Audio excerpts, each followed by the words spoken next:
right. Are we connecting? Okay, I think we are live. This is gonna be a ton of fun. Hey, GT Key Comic. I'm sorry, I'm greedy. I only got stuff for myself. All right.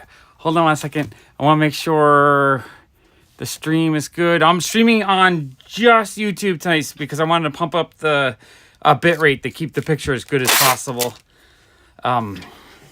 This is gonna be really fun tonight, I think. Why is this falling over? Okay, there we go. Got that. Okay. Want to get to my channel. Hey Tina. Hey Brian. We got a lot of comics to go through today. It's gonna be fun. Hey Charlie Tink. All right, everyone's coming in now. All right, sweet. Okay, so hey Reed. I'm assuming most of you guys watched the actual live con coverage. I think the picture looks like it's coming in pretty strong. Okay, I think we're doing good. Just double checking the stream. We got Inception. Hey Jason, Inception. Making sure I got the stream. All right, I'll start the official video here. Hello, my YouTube friend Pop Comics here, and in today's video, I'm going to show you all the overspending I did. I couldn't help myself though. The deals were amazing. Okay, let's flip this around. I could not I wasn't planning on spending much. I had a budget of $350 because that's all I had on cash. But I kept finding amazing deals. I watched a couple of videos people did on this stream seems to keep cutting in and out. Hopefully it's okay. Hopefully we're all good. Maybe a couple modern books, but mostly a lot of old stuff. I watched a couple other videos of people at Big AppleCon saying how it sucked this year or something like that, but I couldn't help myself. I kept buying amazing things. I just kept finding things that I wanted for a fraction of their value. Like, I can't help myself when that happens. So, what happened was I went to this vendor. I think it's like Colonial Comics, something like that. And it was, I bought from them before. If you saw last spring, I bought like 2 boxes right off the bat for like $2,000. So I knew they would have some good deals. All right, good. I'm happy it's coming in good. So I went and they had this amazing Disney collection, which I'm gonna go through second because I think this is even a cooler deal. So the Disney box, they wanted $700. If you watch the video, you hear me sigh a little bit because I knew I'm going to have to buy it because that was like too good of a deal for Disney books. And then they had, so I was trying to negotiate a little bit just because I didn't want to spend the money. And he's like, well, I can't do that. But what he did was he threw it in this second lot. I went way over budget. Although I only spent $350 in cash. Everything else went on to PayPal credit. So I'm going to have 6 months to pay it back. So hopefully I can sell off a few things and kind of catch up, I hope. So to sweeten the deal, it was $700 for the Disney, and he threw in this second box for $200. The box, so it's like 150 books ish for $200. So this is basically, it was like a dollar bin, right? But amazing books. So like, this is a high grade. I think this is Dell 4-color 113. Someone wrote 113 on the cover. Maybe I'm wrong. I'm gonna double check this. But if this is like Dell 4-color 113 in pretty high grade. Hey, Broken Born. I haven't gotten in. You haven't missed anything yet. I was just talking about the con. So this is, no, it says Mutt and Jeff 113. So I'm not 100% sure. Maybe it is Mutt and Jeff 113. This price is probably way too high. $75 for it. Hey, David. It's been a while. So yeah, he's got one, or he had this priced at $75. I don't know if that's the correct price. That feels really high. I paid $1.20. Like, that's amazing to me. A Mutt and Jeff 104. Again, he had it priced at $70. I don't know if it's worth $70. It might be just because of the high grade. Like, I didn't even look at the stuff. I just saw a little bit. I was like, holy crap. I didn't even want to look. I wanted it to be a mystery box. I knew I had to grab the box, though. No Time for Sergeants, number 2. I've never seen this comic before. I mean, that's awesome. When I see, hey, Donald, whenever I see old books I've never seen before, it's like thrilling to me. And it's like, $1.20. Well, it was $200 for $150. About whatever that adds up to. $1.33 each. Let's see. Looney Tunes number 236. It's a subscription cover. That's super cool. I love Looney Tunes books. Like when he pulled out the stack of the box, he's like, oh, it's a random mix of stuff. It's Katie Keene books. It's horror books. It's Gold Key and Doubt. Like, it was all stuff that I like collecting. he didn't have to try really, really hard to sell it to me, and he gave it to me for an amazing price. And this looks like really high grade. We got Boris Karloff's Tales of Mystery, gorgeous painted cover. Another gorgeous painted cover. So again, like $1.33. I would buy these out of a dollar bin all day long. Usually in a dollar bin, these will be all ripped up and not high grade like this. Justice League what number is this? Number 98. Have it in fine condition. Like, that's amazing. That's a $5, $10 book all day long. Although it does have a little bit of tear right there. So like a $5 book. These are cool. So we have Mystery in Space 102. I didn't realize these were in here. Now, it's a little bit beat up, but for the price I paid. Metal Man number 33. That cover is absolutely amazing. I love the coloring. I like the whole composition of it. I love how the police car is kind of lit up in green, and then the rest of it's all like a muted pink color. Wow, that is cool. Okay, My Greatest Adventure 53. It says cover detached, but you know what? It's a 10-cent DC book for $1.33. Oh man, this whole lot, this box, like I didn't even know it was in this lot. This is amazing. Lois Lane number 68. That's cool. I'm working on that. Oh, Adam 42. I like the 15-cent sticker on the cover. That is amazing. Awesome Joe Kubert cover. Venture Comics 312, a little bit beat up again for $1.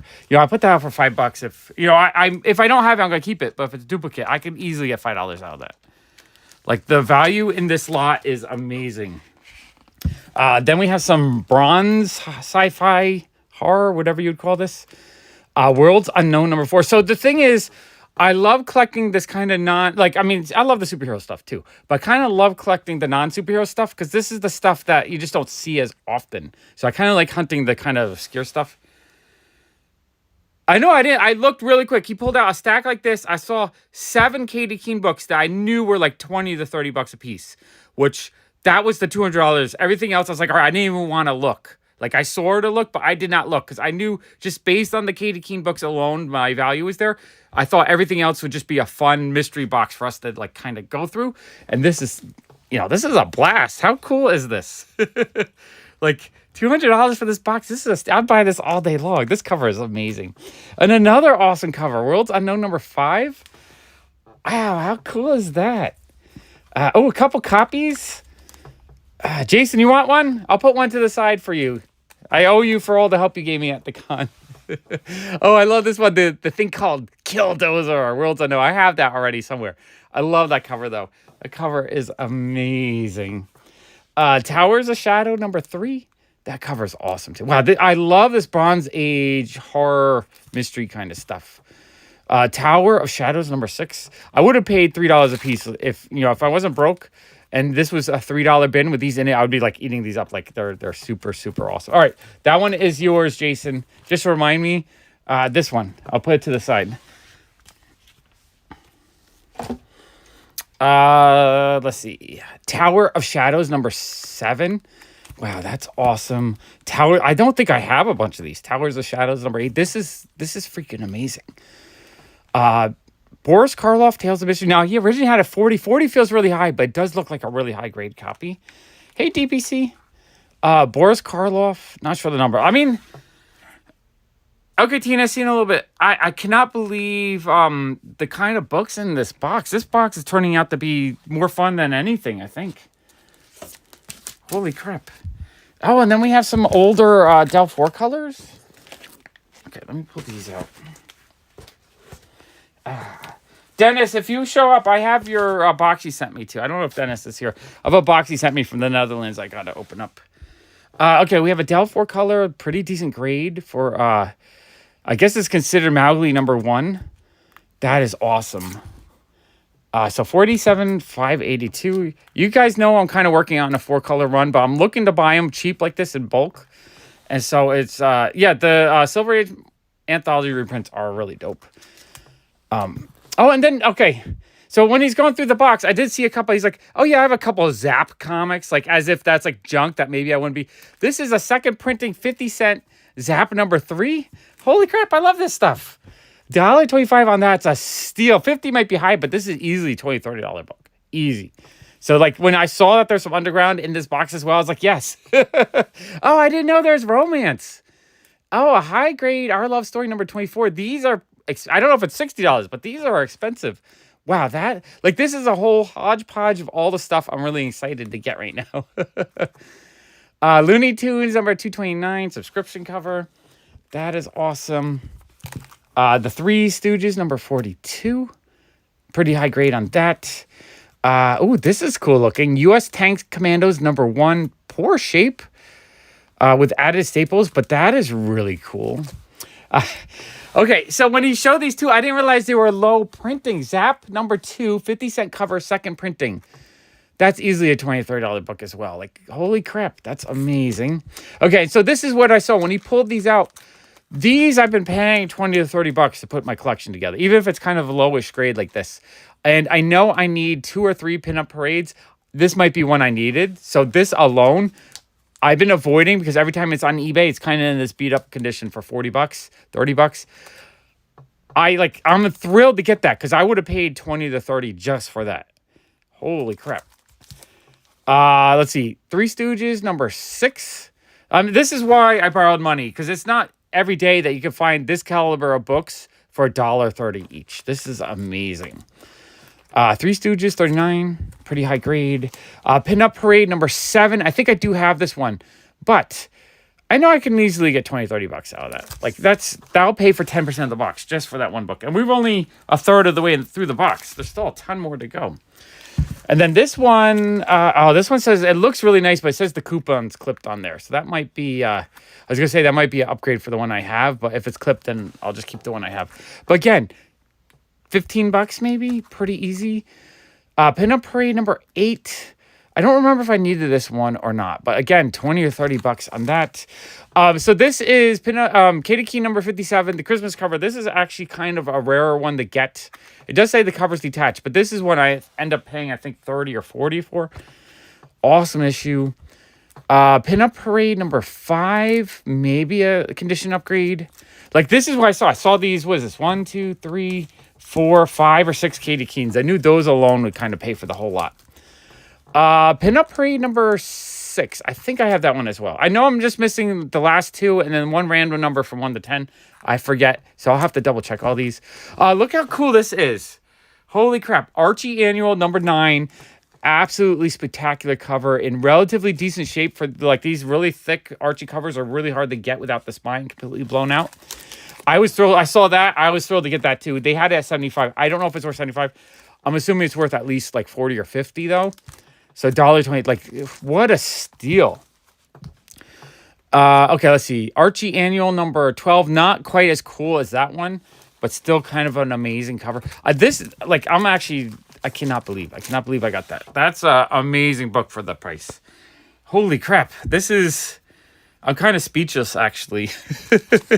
Now you can see, like, I don't know. People are telling me it was such a bad show, and here I'm buying this amazing Archie Annual for $1.30. Yes, I bought other stuff with it, but there's nothing in this lot that's absolutely, like, trash. And the thing is, too, is when he priced it out, he had the total value added up. So he took the total value added up, and then there was another, like, 80 books that were just, like, freebies thrown in. So it was such a good deal. Wow, this is a beautiful Tom and Jerry book. So Tom and Jerry Winter Fun, Dow Giant number 4, pretty high grade. Wow, I love that. I love Tom and Jerry books. Toko Jungle King. Why? I can't talk. Toko no. Toko Jungle King number 1, pretty high grade. That's cool. Voyage to the Deep.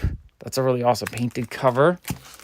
Archie at Riverdale High number 3. I don't know if it's a super valuable cover, but it's pretty high grade, pretty beautiful copy. So this, I guess we're starting to get into some of the throw-in stuff. So Classics Illustrated, these are like dollar books. They're nothing too exciting on these. Number 7, but that's okay. I wasn't buying it for that stuff. I was buying it for those Archies and the other stuff. Man from U.N.C.L.E. Okay, so this was the thing where he said it was $1,800 worth of value as marked, $350, but he gave me the lot for $200. So these are awesome. I love these old Harvey, like the early 50s, late 40s Harvey books. I absolutely love just the way they look. So Terry and the Pirates, number 7. This is awesome. Oh, 47 issues of Lucifer. That's a great pickup. Oh, wow. I didn't see this one. This one is a decent mid-grade copy. It's a really cute Good Girl cover, I guess. Wow, that is great. Undersea Agent number 2, really awesome cover. I love that she's in like a, you know me. I love domed helmet covers. Wow, that is a great issue. Okay, we're back into some expensive. So like some of these are the ones I saw. Okay, Thunder Agents number 9. Awesome horror monster cover. Love that. House of Secrets 149. I love Bronze Age horror. Ooh, I've never seen this before. Young Heroes number 36. That's a really fun cover. I love it. Hey, Nerdscape. That's a gorgeous cover. Tarzan, I actually think I have that issue. I think I got that from Will earlier in the year. I might have got this one as well. Kona, Monarch of Monsters. But I like this stuff. I love this kind of weird, obscure, not as popular, but harder to find stuff.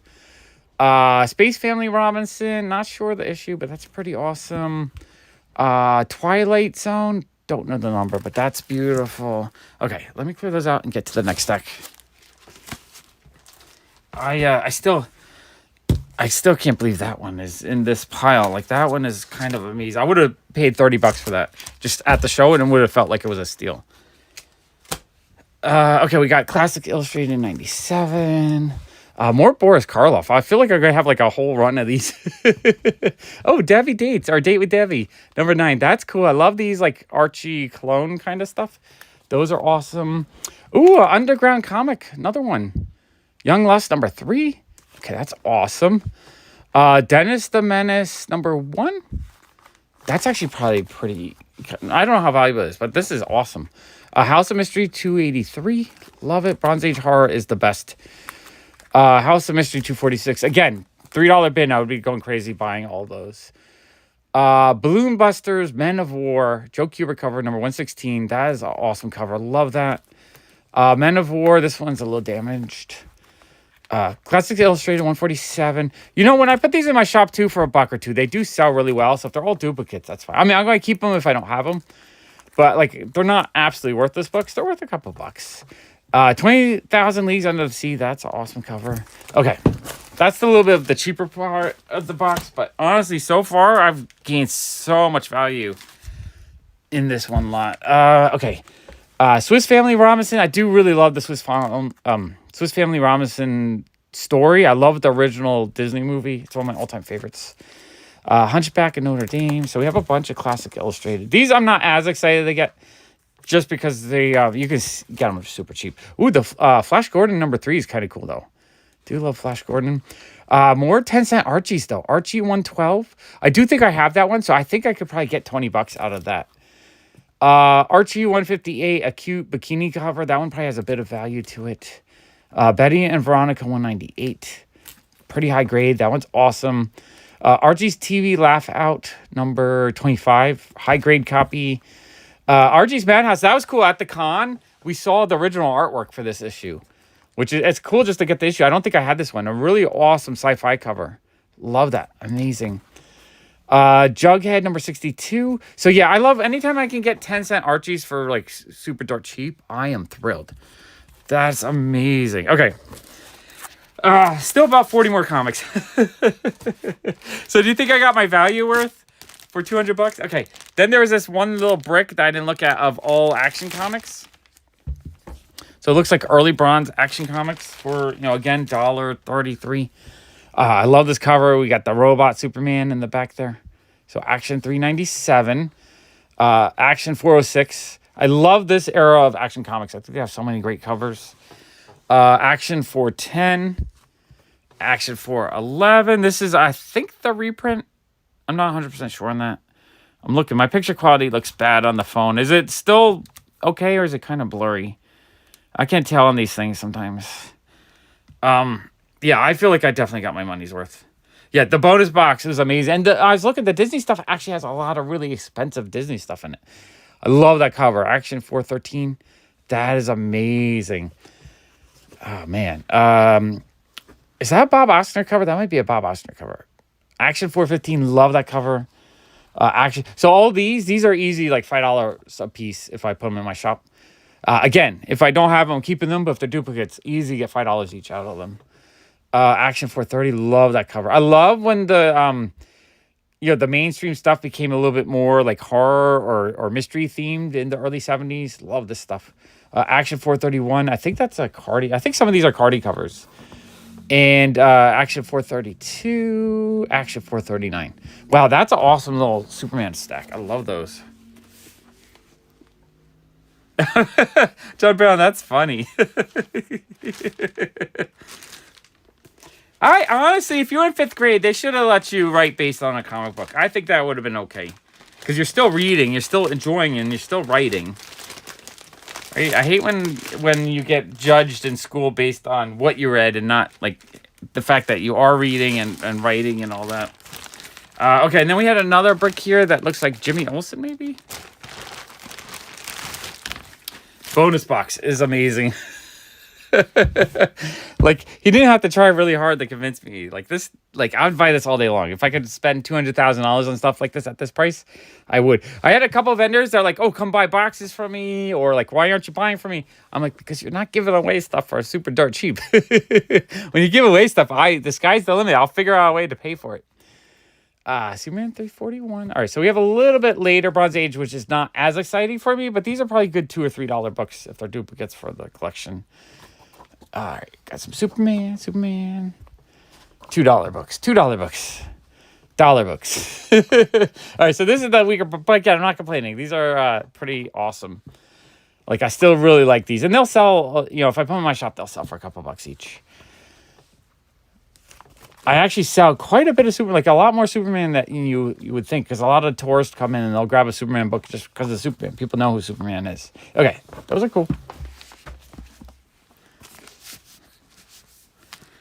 Okay, one more little stack left in this box. Then box 1 is done. Then we'll go through the Disney stuff. Why is this? My focus seems to be off. Okay, I think we're good now. Okay, we got Moby Dick. That's actually kind of a fun cover. Bring 'Em Back Alive, Wild Bill Hickok, and Wild Animals I Have Known. Okay, box 1 was kind of amazing. I can't believe the stuff that was in this box. Okay, so next box we're going to go through... my connection keeps being wonky. Hopefully we're not getting disconnected and it's not going blurry. That's the one thing is when I live stream, sometimes the connection is not as good as I would like it to be. One day I would love to have a studio with a really nice Fios connection where I could just do as much as I want at as high speed as possible. Because I'm looking at the phone right now and the picture quality looks like it's kind of blurry. So I don't know if the stream is just not coming in proper or not.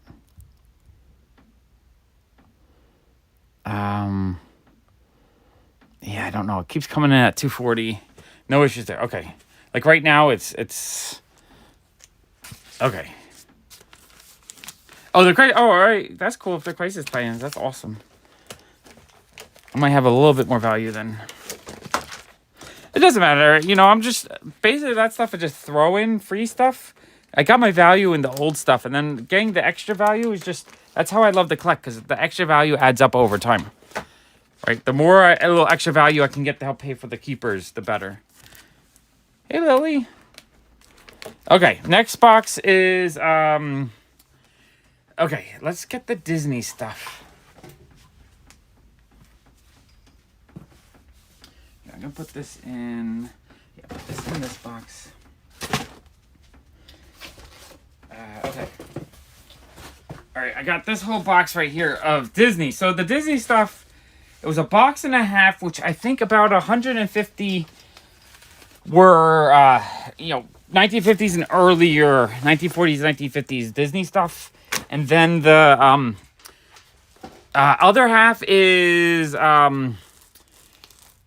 Bronze Age Disney, which I'm not that excited for, but it's actually really high. Like, all right, we'll start here. We have some of this high grade Bronze Age Disney, which to me just feels like dollar books, but if they're very fine near my copies, maybe they're worth not the $20, but maybe a little bit more than I think. Either way, I'm happy to add them to my collection because I think they're awesome. And the fact is, I basically feel like I paid $4 a piece for all the 10-cent issues, and then these are just free throw-ins. So we have Mickey Mouse and Pluto. So yeah, something like this. This is a Dell 4-color, I think, Mickey Mouse and his Sky Adventure number 214. So because it's an earlier Dell 4-color, I think there's a bit of value there. The CI Wild Bill IO. Yeah, sometimes the autocorrect and all that is such a maybe it just doesn't like the way it's written. I don't know. YouTube is a little bit weird. So yeah, I like this is lower grade, but it's got to be a $10 issue at least. Thank you, Josh. The X-Men one. That was just at the con. I actually didn't buy the X-Men one. I just used con footage for the thumbnail. I need to get a X-Men one, but I want like a little bit better grade. So this is a Dell 4-color 231. So I feel like I really filled in my Dell 4-color collection with this lot. Number 248. Really awesome Mickey Mouse. This is really cool. So this is the Canadian edition 261. That cover is absolutely stunning to me. I think this cover is absolutely gorgeous. I love when they do just a solid color with the white line art in the background. I'm guessing this is a Dell 4-color, but I'm not 100% sure. 261. I didn't even really look at this Disney stuff so closely, but this is actually quite amazing. So I think this is also Dell 4-color 268. This really fills in my collection. And the cool thing is, something like this will be an easy duplicate to pull out and put in my shop for like $10. Let's see. Dell 4-color 411. 427. These are actually quite a nice little run of Dell 4-colors to fill in the collection. A couple of those. Mickey Mouse and Fantasyland number 1. I love these kind of painted covers. These are awesome. I love them. I don't know how excited you guys are for Disney stuff, but I love buying old Disney stuff. Okay, so this is a Mickey Mouse issue. Not sure the number, but that's cool. So Atomic Age. And then we get some... this Silver Age stuff, I was being like a little poo-poo to it, as in like I didn't value it that much.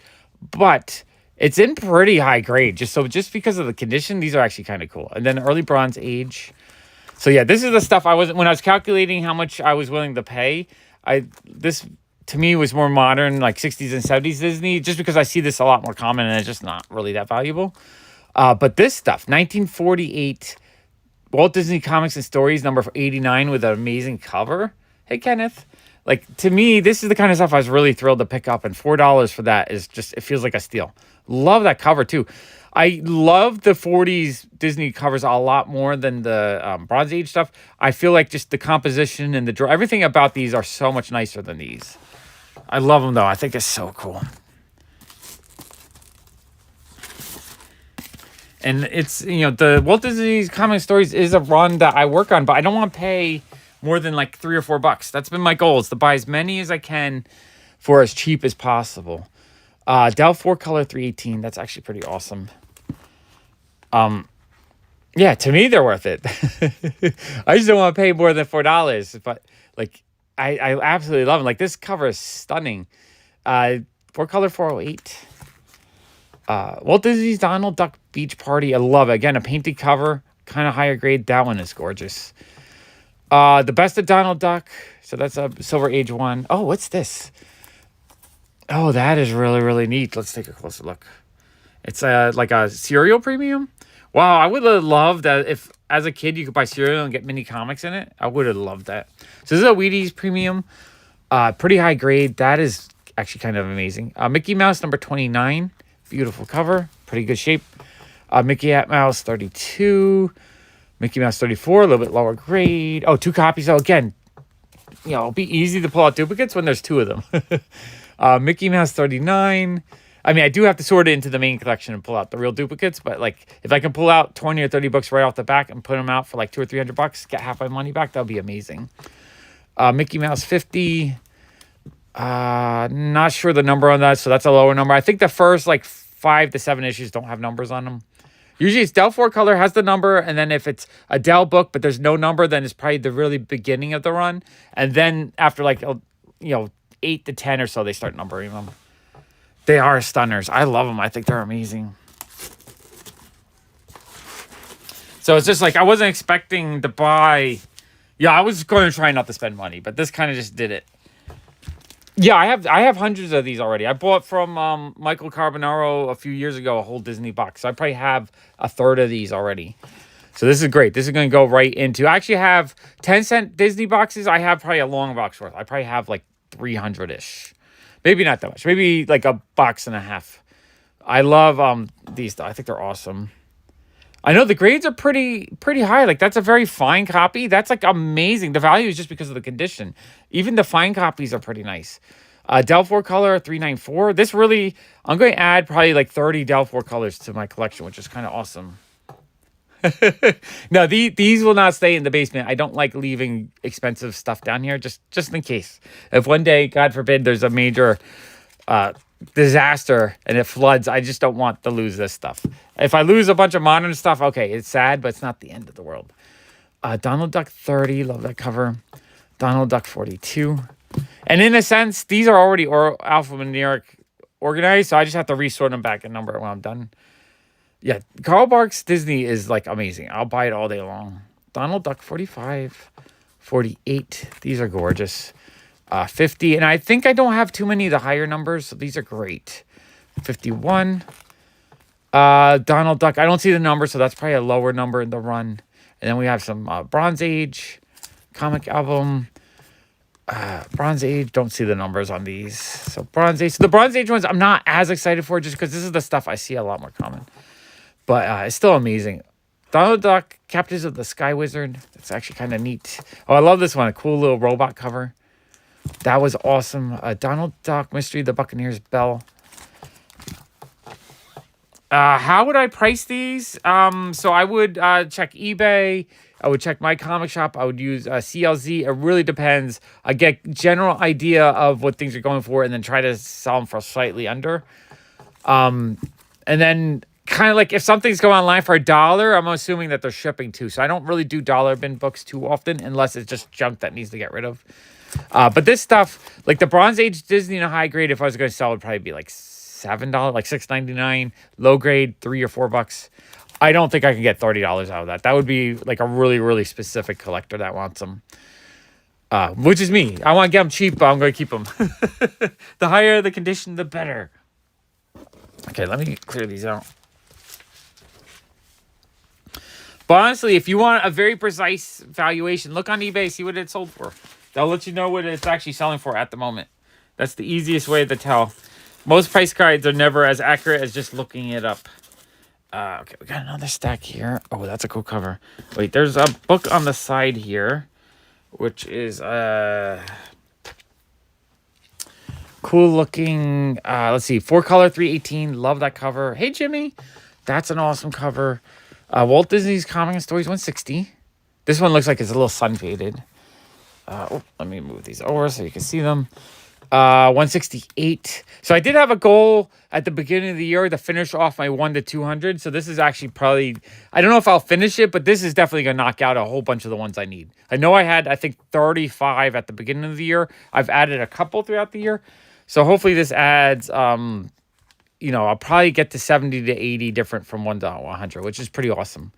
176, 178, 186, 190, 193. Also, on these, are some slight variants because I think some of them are subscription covers. 195, 210, really awesome darker cover, and you don't see too many spy text on that. That's actually pretty awesome. 212. So I don't have as many from 2 to 300. So this is actually kind of cool as well because these it's either I don't see them as often or I just don't want to pay more than like $3 for them. And when I see them, they're usually like 5 to 10 when vendors are selling them. Let's see. Walt Disney's Pinocchio, 4-color. Oh, that's a low number. What is that, 92? So that's I don't really have. I don't think I have only 3 or 4 under. I catalog my collection just by sorting them. I'm really bad at cataloging. I just don't want to do all the effort of entering them into a list. I'd rather just sort them into a box, and then if I accidentally buy a duplicate, I can sell it and make some profit on it. sort these and do a 1 to 100 Disney stream. Okay. I'll do a Disney stream eventually. Dell 4-color 1073, so a little bit of a higher Dell 4-color, but that's awesome. I love the dark color on that one. 4-color 1047. I actually do not see the higher 4 colors as often. I see like the 3 to 7 800s the most often. So that's actually really cool. I feel like I'm gonna knock out another 50 or so different Dell 4-color issues I need, which is awesome. Oh, and this is, the older the better. When I see these old ones, like, oh, is this we already saw this one, I thought. So this might be a duplicate. So number 89, anything under 100, I just don't see as often. So that is beautiful. Oh, wow, I love that cover. So number 91, that one is awesome. Gorgeous cover. I love it. It's like a rain cover. Just everything about that cover I love. These might be Barks ones, these earlier issues. Number 94, that cover is gorgeous as well. Wow, these are amazing. Number 96. So all these lower under 100 issues, I don't have too many under 100, so I'm actually thrilled to get so many. Number 97. Number 103. Oh, I love this cover. Look how just the coloring on the dog. That's a beautiful cover. 111. 112. That cover is gorgeous as well. 4-color stopped sometime, I think, in the late 60s, and I think it was around like 1500 or something like that. I think eventually Dell closes as a business and it goes to Gold Key, I want to say. I'm not 100% sure, though. It needs to be looked up a little bit. The Spartacus Dell is the first Boshima interiors. Oh, that's awesome, Lily. Thank you for letting me know that. That's actually pretty cool. I like that there's key issues kind of in this stuff. That's actually kind of amazing. Let's see. 114. 117. 122. 128. Okay, actually, very cool. I bought these at the Big Apple Comic-Con. I went to a vendor that in the past I bought like a wholesale lot a couple times, and he had this whole box, a box and a half of Disney stuff that he wanted $700 for. So I decided to get it because I feel like the quality of books in this lot for the price I paid is kind of amazing. Dropping the comics down a little bit. All right, let's see. Dell 4-color 1203. Pinocchio cover. That's actually pretty awesome. 4-color 456. I think this might be second or third Uncle Scrooge. Not 100% sure on that, but he has it good at 100. So that probably is a low early appearance of Uncle Scrooge. Uncle Scrooge, Dell 4-color 495. So this might be the third Scrooge, I think. I could be wrong. It could be third and fourth or second and third. And then Uncle Scrooge number 4. I think I have that one in a higher grade.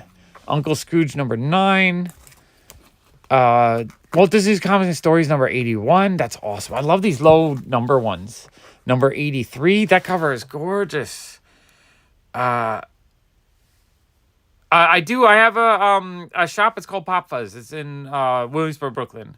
Yeah, that Pinocchio cover is awesome. I love that cover. Wow, I love these. I'm sorry, I'm speechless.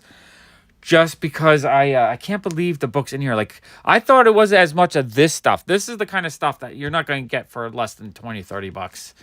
So this is like, whereas this stuff, yeah, super high price, but I don't think any of these are actually that valuable. The only more modern or 1970s ones is when it goes over to Whitman, and Whitman's the only person printing them.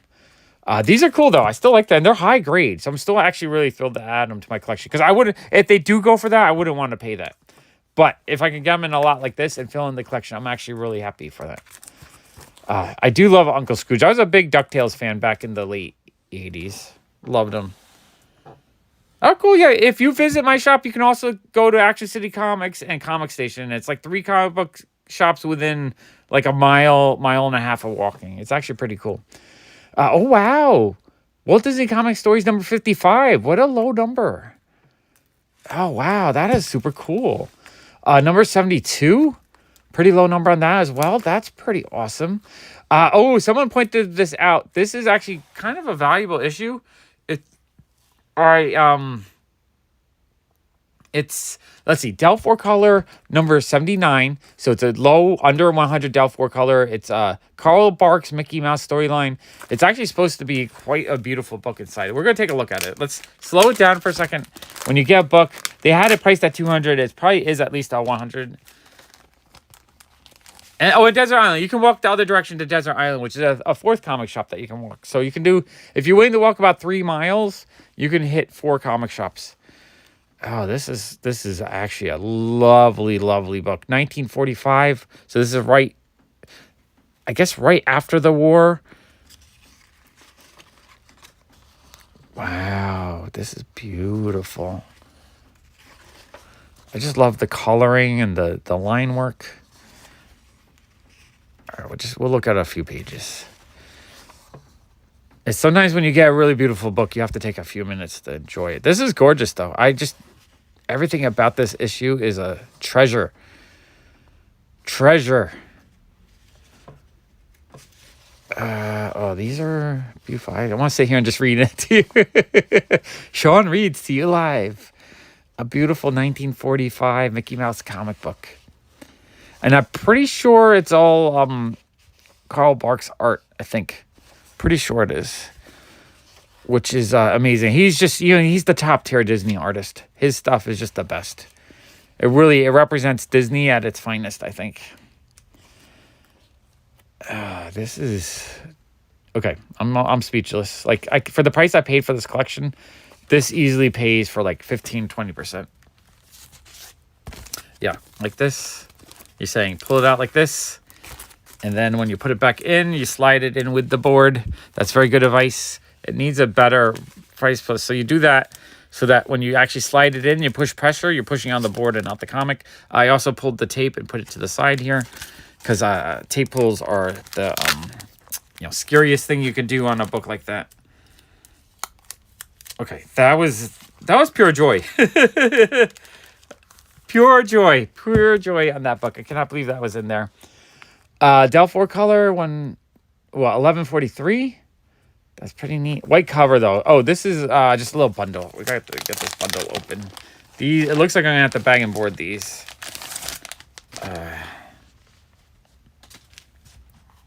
Okay. What does this note says? Pluto. Nice lot of 4 Pluto. So it's 4 Pluto 4-color books. So Dell 4-color 1143. It gives me anxiety too. Here's the thing.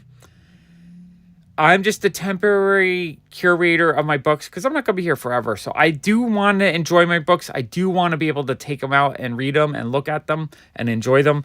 If I accidentally add a crease or two, you know what? That's the price I have to pay for getting that enjoyment. Because if all you do is you slab them and you put them away and you never touch them, you never enjoy them, you never smell them, you never read them, you're not getting the full joy out of them.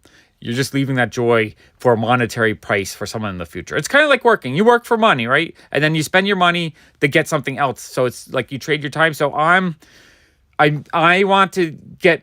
It's like I'm spending the money by actually handling the book. So I might be taking some of the value out of the book, but I'm getting so much life value that's so much more than whatever like money I'm trying to preserve.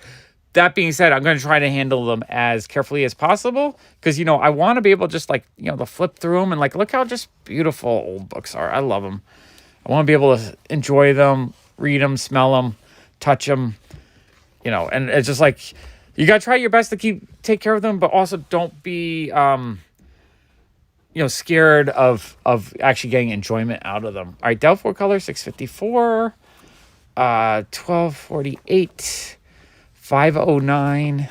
So we got the 4 Plutos. I'm actually gonna put those back together just so that they're in well, I don't have the so I enjoy slabs, but the thing with slabs is you're collecting them for the value and not so much to enjoy them, but you can enjoy the cover. So I enjoy it all. I collect slabs to preserve high-grade copies, and then I get another copy. I have, like, my first appearance at Katie Keene, I have a 6.5 graded, and I have a raw copy that's slightly better condition. So I basically have 2 copies. If it's a book you really enjoy, you can have it in every way. I like Fear 19, first appearance of Howard the Duck. I have 7 copies. I have a 9.2 graded. I have a 9.0 multi-cover, double cover. And I also have, a 7.0 lower grade that I can read and enjoy. Okay, wow. Beautiful books. All right, we still have more, though. We're not done. We're not done. Oh, I didn't read what Jason said. That's kind of gross. But if you can put them in plastic and keep them preserved.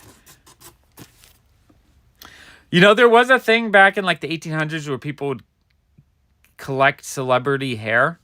So they would have like a little card that said like Lincoln's hair, and it would be like taped to the card. That was actually a collectible thing. Okay, let's see what we got. We got more of these Bronze Age ones. These are just really, really high grade copies. So I don't know. The prices might be crazy on these, but they also might actually sell for that just because of the grade. This might be the kind of thing, because they're kids' comics, that you wouldn't find easily. They're just really hard to sell because most people can find, like a fine for $3. So it's kind of hard to say, all right, I'm going to pay 10 or 15 for something I can buy for $3. But you're not going to get in this kind of grade. And these kind of grade, I probably wouldn't be the ones I would read. I'd read my, fine copies. Oh, he went blind towards the end? That's a bummer. But, I mean, he got a lot of work out, though. It's better to be an artist that goes blind but spends many decades doing art than someone like Michael Turner, who had his life cut short. Yeah, it'd be like a little tribute where they would put grandma's hair inside a locket. Okay, another stack. And, we got some more Uncle Scrooge. I know, they're so much fun. We got Uncle Scrooge number 10. This one I actually think I have already. I think I have Scrooge 1 through 15 already in the collection. Gold Key. This one looks really beautiful. I love that one. More Uncle Scrooge. That's a really, really fun cover. Uncle Scrooge. So we got a lot more Bronze Age Uncle Scrooge. Again, like this says it's $70. Like he priced at $70. I just don't know if I could ever sell that for like 70, 30, 50. Like I feel like this maybe would push it at $10. But the high grade might mean that it's actually worth it.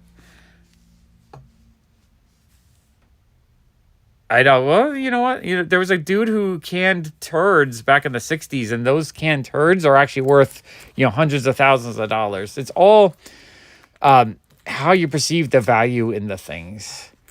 There was recently a petrified Viking turd that was found that sold for like $20,000 or $30,000. Hey, Axios. That's so funny. All right, thank you. All right, let's keep going through the comics. I'm kind of laughing too much. Yeah, so these are all reprints. Okay. So it's not even new stories, which it's like the prices he had on here was so high. That's probably why he still had them. He probably had them out for sale for like 10 years. And no one really...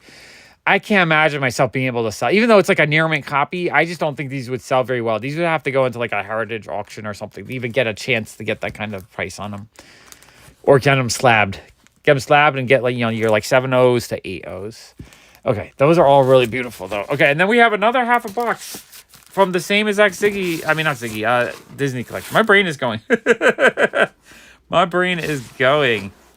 Okay, I'm going to take a water break.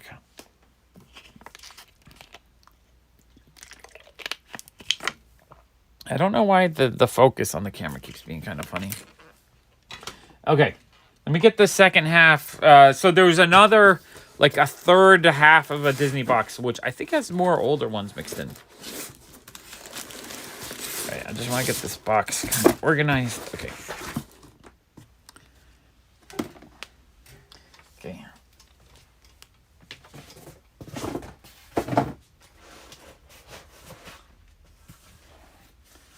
Bring this box over here, and then as I dig through the box, I'll put it into the other box.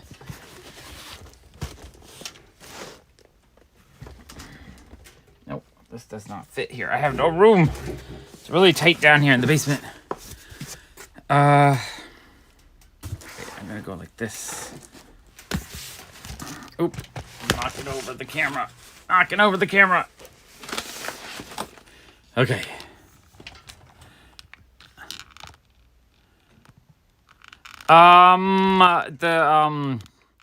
The creator looking at I have a little bit. I think I have a little bit, but not a ton. What, this or this? Oh, this? Okay. That little scrap right there. I'll leave it right there. There you go. Okay. There you go. Right. This one. Let's see if it sticks right there. There you go. I'll put it on the backdrop for you. Hope that helps.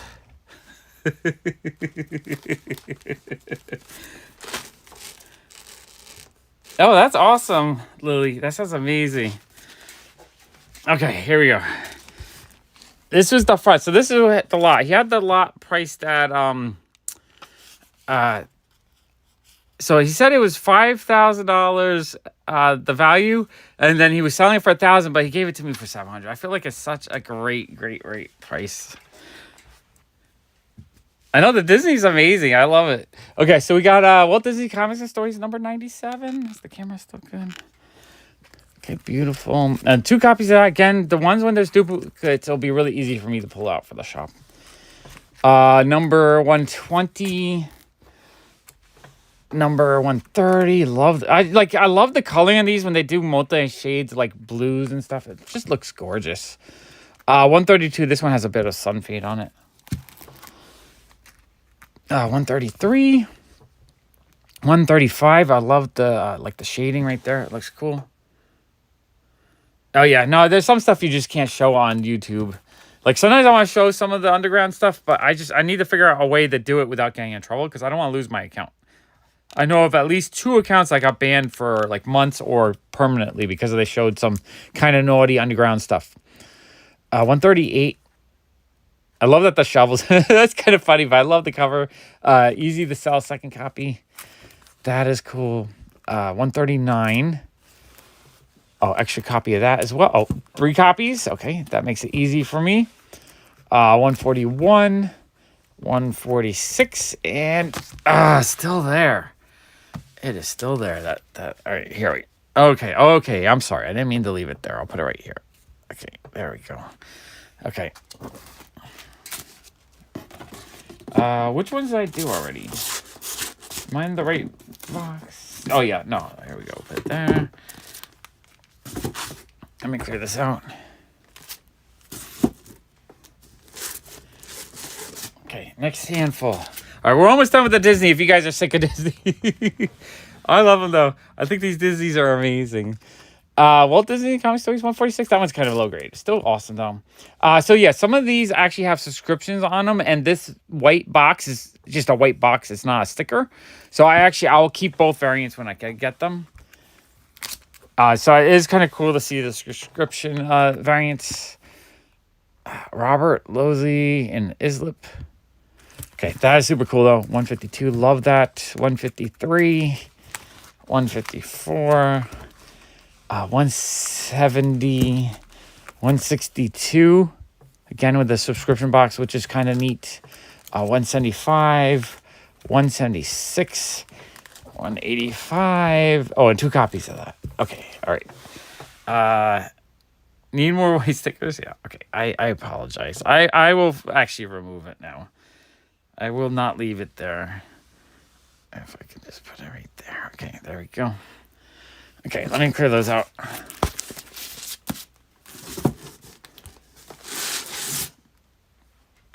Okay, next we got, you should see, after I do these hauls, there's always all kinds of flakes and stuff from all the old books. Drives me crazy a little bit. And when I'm editing, I'm like, why did I leave that in there? 180. Oh, I love the coloring on this one. Just something about the green with the black looks awesome. 198. 204. That one's pretty cool. 205. So I don't get these higher number ones as often. 214. All right, I think I need a bunch of them. So that's pretty cool. Donald Duck 27. Donald Duck 32. Donald Duck 33. So I think I actually do need some of those, but I have a bunch already. 37. 39. 41, a couple of those, 44, 47. So these get a little bit boring to me because they're all like blue and kind of samey. 48, I do like that one though. That one's pretty cool. And then one little stack left, and then we'll move on to the next part of the show. I like Chaos Comics. One of these days I could do a big old Chaos Comic video. Now that Jason's helping me sort everything out, I think I do have a couple short boxes full. Oh, that's a shame. That's a shame. But, you know, he's probably suffering. He just couldn't suffer no more. The suffering part's the shame. Donald Duck 49, 50. I don't even know what number that is, so that's probably under 7 or 8. Same with this one. It's probably a lower number in the run. These all have a slight warp in them. They're going to need new bags and boards, I think.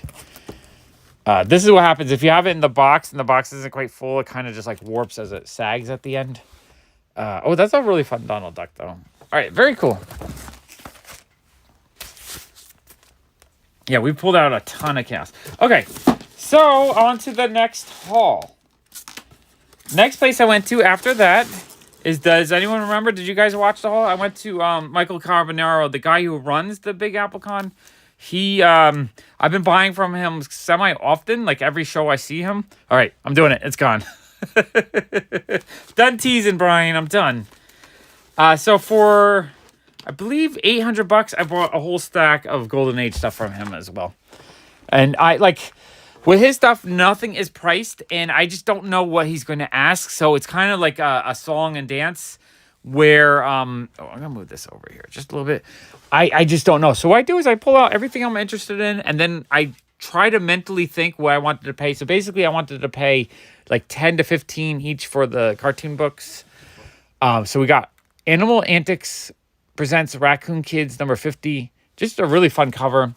And then these EC books. I don't know what I didn't look up the value of these, but this is a beautiful mid-grade, probably like a 5.0 copy of Two Fisted Tales for $39. And he's like, oh, these are expensive. And then he said $75 to $100 each. I was thinking, that's not expensive. That sounds really affordable for that. I think in this condition, these are easily like $150, $200. So I had to jump on that. I think I bought 3 copies from him. I absolutely love them. This John Severin cover is awesome. I think I paid $50 for this one. It's Sparkler number 69. I love the cover. It's like an amusement park cover. I love amusement park cover, especially if it's like a funhouse cover. I just thought this cover was spectacular, so I had to grab that one. That one is beautiful. Another Two Fisted Tales. Again, it looks like a nice like 4.550 copy. $75 for that. I feel like $75 is a great price. I'm not 100% sure, but I know when I see EC stuff in halfway decent condition, it's always like so freaking expensive. I love that. Awesome World War I cover. Amazing. Joan of Arc, Ideal, a classic comic number 3. I do like night covers. It does kind of look like a 70s underground book for sure, which, you know, definitely that kind of stuff. All this like 1950s and 40s horror or amusement park stuff, I'm sure had a huge influence on the underground artists. This book, I had no idea what it was worth. I was going to try to pay $20 for it. He wanted, I think, $50. And I decided, you know what, $50, if that's what he thought it was worth, I end up paying $50. And I think it goes for slightly more than that. And it looks to be in pretty high grade. Also, actually, I want to see what it looks like inside. I did not look at this one yet. So let's enjoy it for a second.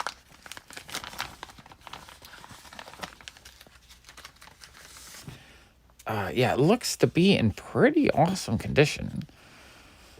Like, I didn't know if it was like a Classics Illustrated kind of thing, but like slightly better and not as like overly reprinted. That cover's cool. The splash is awesome.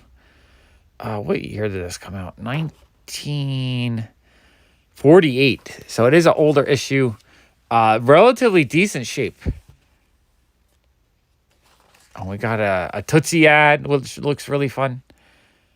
Yeah, that is cool. I'm actually really happy with that. That looks like a beautiful comic. I love buying just weird, old, beautiful-looking old comic books. I just never know what the value is because I don't have it memorized. It's not like, how often do you see... Like, who's seen this book in person? Have you walked and seen this? How often do you see a book like this? I have no idea what that's worth.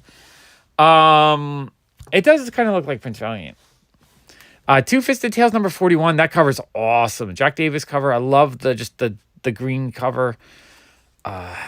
Again, like, it was 75. Oh,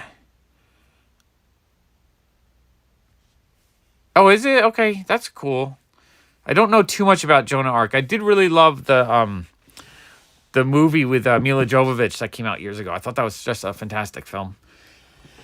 This Two Fisted Tales number 1, I guess. I didn't realize that. No, that's not number 1. It says number 1 there, but it says number 41. I just thought the cover was stunning. And $75 again for like a 4550 copy just felt like a steal. Felt like just a really, really, really good deal on that. Okay, and then he had a bunch of cartoon books. He wanted like $50 each. I didn't think I wanted to pay $50. I wanted to pay like 10. I think we ended it up paying. I paid 15 for this. So we have Screen Comics number 87, Fox and Crow. I do love Fox and Crow stuff when I can get it. Flipping and Flop. I like collecting these. These are kind of harder to get. Decent mid-grade copies. He wanted originally 25 each. I talked him down. I said 15, and then he added like $10 afterwards. So I think I paid like 16 each on these. Flipping and Flop 25. Flipping and Flop number 24. Flippity and Flop number 45. These are really cool, though. I'm really happy I grabbed these. Number 7. A little bit lower grade, but lower number, so that's good. Koch Warehouse. I got to go with Jason one of these days. Number 47. And then we have Comics on Parade number 33. I mean, she was lightweight, but the action, the whole film, it wasn't was it a Luc Besson movie? I forget. It was filmed really, really well. This just looks like a really nice copy of it. Comics on Parade, number 33. So this is going to be an earlier comic. I think I got to be very careful. It doesn't feel brittle, but I don't want to damage a comic that's, the first page is awesome. No, I don't see any date. All right, I got to be very careful. I don't want to rip it apart. I like Lil Abner. So I like collecting any book I see with him in it when I can get it relatively cheap. These are all just comic strip reprints, but I like them. I think they look cool. All Lil Abner books. I think it's all Lil Abner, actually. This is beautiful. I don't see the date. Because someone actually looked that up for me. Comics on Parade 33. I'm guessing it's probably early 40s. Sure. Okay. Which issue did you want to see, or you want me to go through all of them?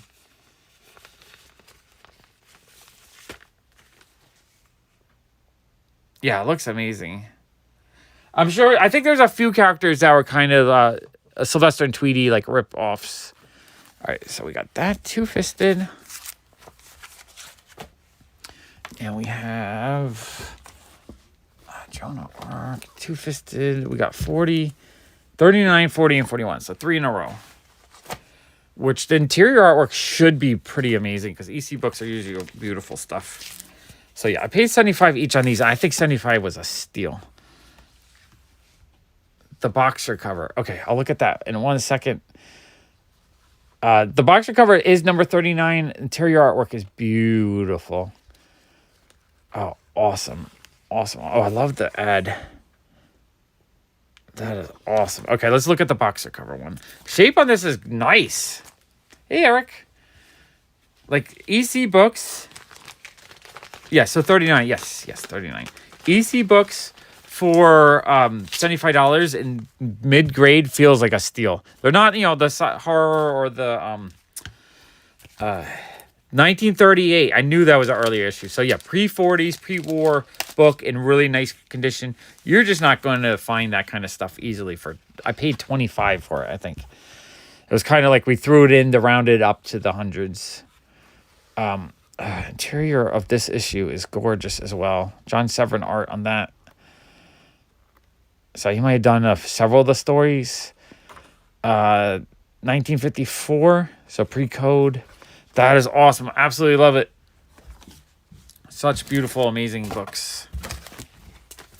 Okay, and then I got more from him. I end up spending, I think, $800 total with him, but I feel like when I buy stuff from him, I might overpay on a little bit, underpay on some, so I think overall I get a good price, but I also feel like I am getting books that I probably wouldn't have a chance to get because they're just rare or harder to find.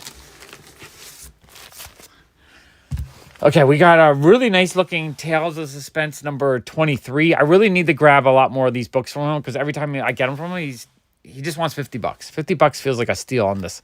I've been paying up to $100 for this kind of stuff. It's got a couple hints of wear, but I think it's probably like a 5.0 condition. Pretty beautiful copy. Crack Western. I don't know much about Westerns. So there's one Western he wanted like $150 for. I did not know. But I thought this cover looked beautiful. I paid, I think, 25 for that. I don't know if 25 is good or not. I just thought it looked really nice. Western Comics number 7. Same thing. I think I paid 25. I don't know if that's a good price or not, but really awesome cover. I've become a bigger fan of Western books when it has really good artwork. Like, a lot of them are kind of boring. All right, good night, Axios. New Funnies number 96. This one I paid, I probably paid 25. I probably overpaid on this one, but I do like Andy Panda covers, so I grabbed that. Okay, so this one was one we negotiated a lot. He wanted 100 for it because it's a EC Western, but it's really low grade. But I think I end up getting it from him for 25, which I realize is actually a stunning price because I think even in the low grade, this one goes for 100 because of just how awesome the cover is. Which one did he edit? The TFT? Awesome. But yeah, this is just a stunning issue. So I think even this lowish, probably like 2.0 grade, maybe 2.5. I still think 25 was a steal on that. So number 11, Gunfighter. Awesome cover. Yeah, probably like a 2.25 somewhere in there. That's actually not that bad of a condition for a EC book for the price I paid. All right, I gotta get this. I need to get it into a proper bag and board because this is just like a old polypropylene. Or no, polyethylene. And it's kind of like cloudy and gross. Okay. Next book, I paid $50 for this. I cannot show it on screen because it's a little naughty. But I was thrilled to get it. It's the Robert Crumb's Yum Yum book. So yeah, she's half naked or fully naked in most of the book. Really rare Robert Crumb book. I think the centerfold is loose. We found out later. But that's okay. $50 on that was actually a steal. Oh, all right. Awesome, Donald. Yeah, I can't. Let me see if I can find a page. Here, I can show a random page. I can show you guys that page. There's a couple pages. It's an actual story going on here. Kind of want to read it. And there's a crazy vine going on here. I don't know if the words are naughty. But yeah, I don't know what she is doing.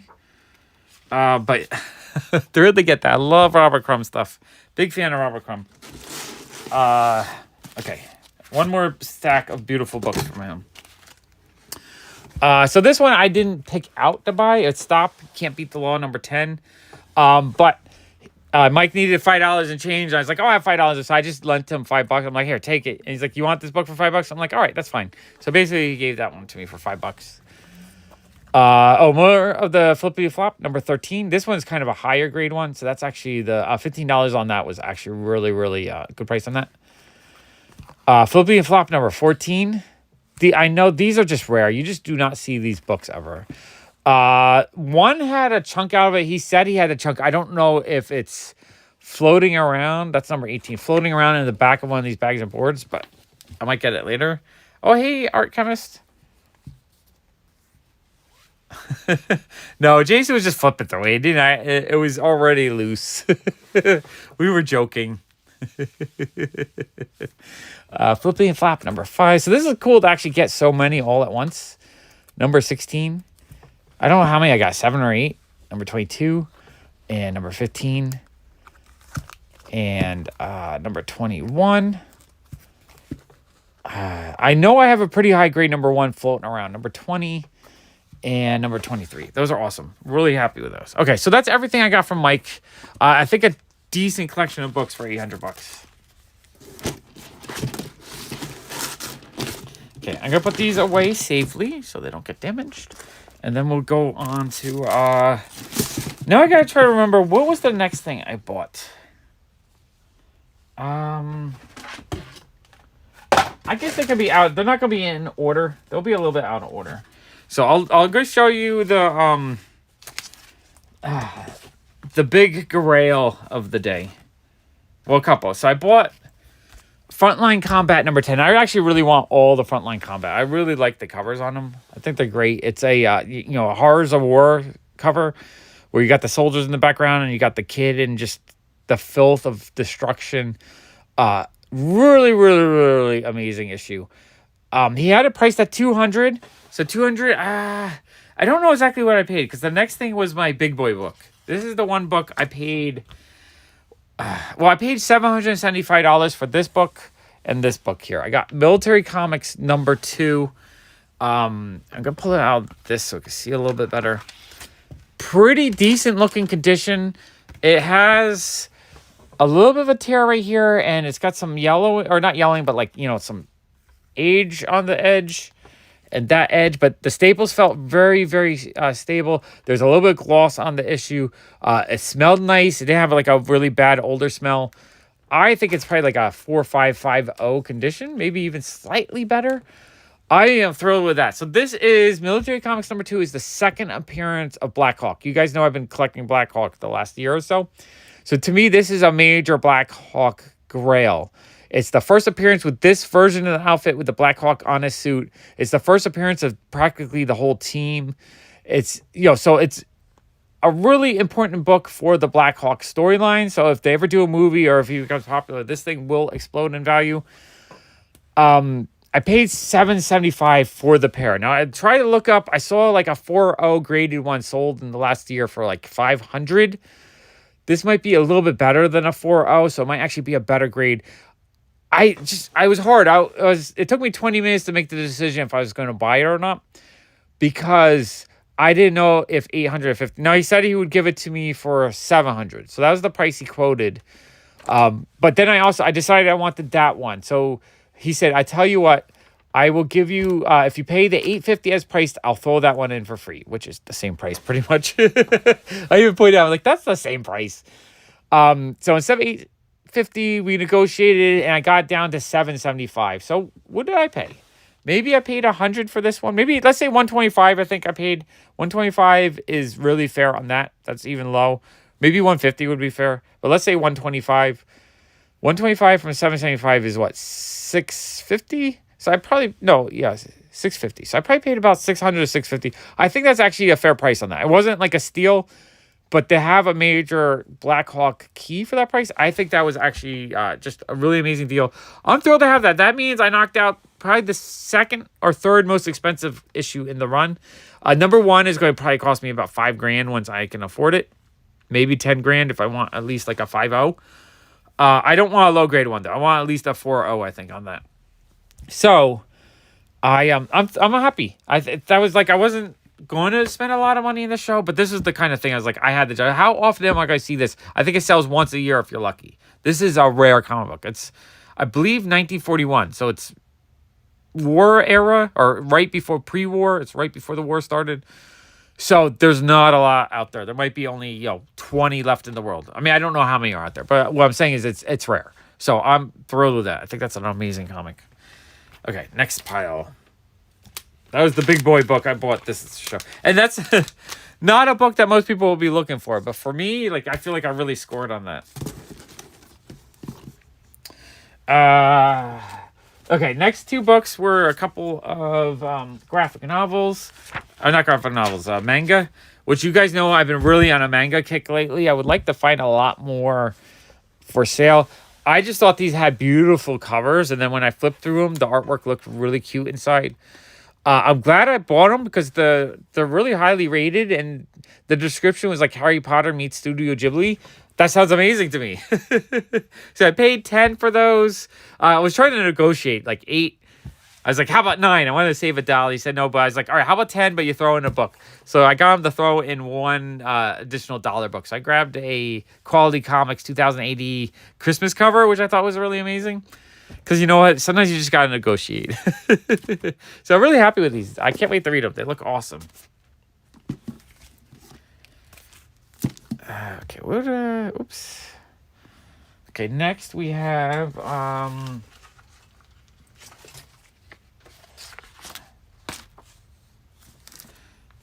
I hope you get better, Lily. It's that time of season where everyone's getting sick. It kind of sucks.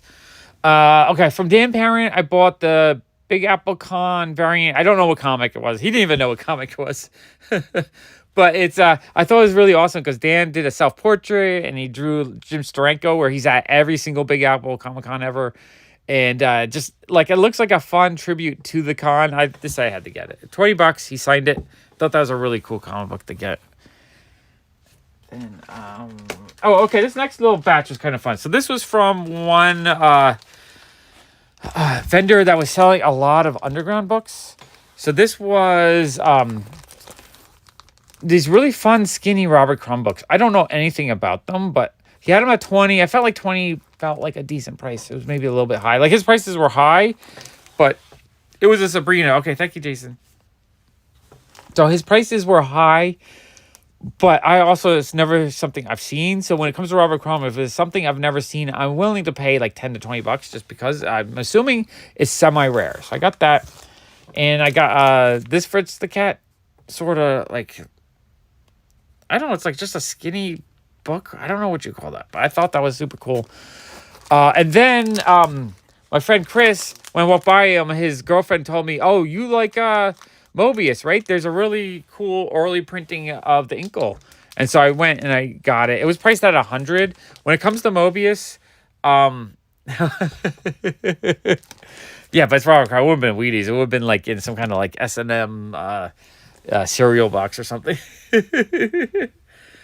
Like Kazu Koki. I'm not sure if I'm familiar with Kazu Koki.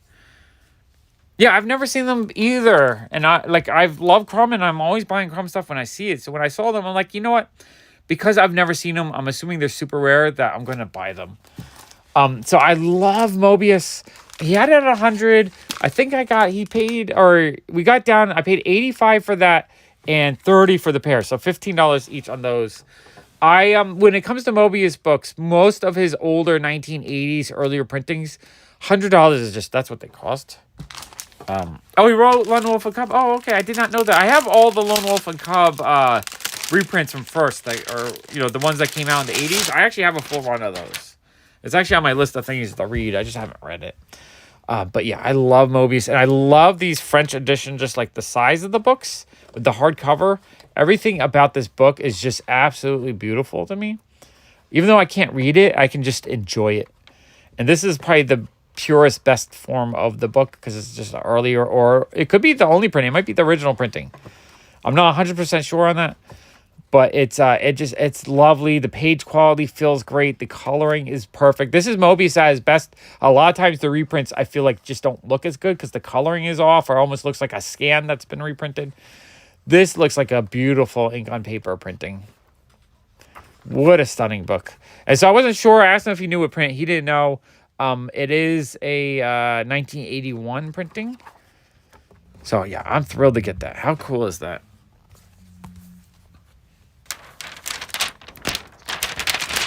I know. I love Mobius art so much.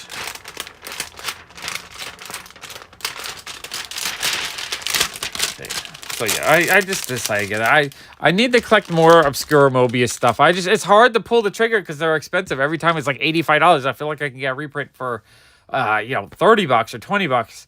But I'm happy I got that. I think that's actually, but that and the Crumb books are absolutely stunning. I think just they're amazing. I'm happy I grabbed them. Not the kind of stuff that I find every day at the local comic shop. That vendor, though, he had a lot of really rare, obscure indie stuff. So I kind of look forward to buying from him again. Oh, and I bought another book from him. So this one, I paid $75, which felt like a steal. So we have Captain Britain #1. This has been high on my want list the last 6 months because I'm afraid that Henry Cavill is probably going to play him and it's going to come out and people are going to be thrilled to buy this book. And it was $75. These are all going into my private collection. Only if there's any duplicates, I'll sell them. If I have a duplicate, I'll sell them. But most of the stuff I'm buying for myself. So this was complete. It has the mask in it. The mask has been detached, but that's fine. It's complete. It's signed by Herb Trimpe and Chris Claremont. $75 felt like a steal. I didn't even negotiate the price down on this because I felt like that was just such a great price. I just bought it outright. It's just the only flaw is it has a little bit of a tape pull right here. But it looks relatively nice other than that. I think it's probably like a 5.6.0 condition. So I'm actually thrilled to get that. That was really, really high on my want list. They also had number 8, the first, I forget their name, but she becomes, my phone just got the 20-minute, going to run out of power. Am I not charging my phone?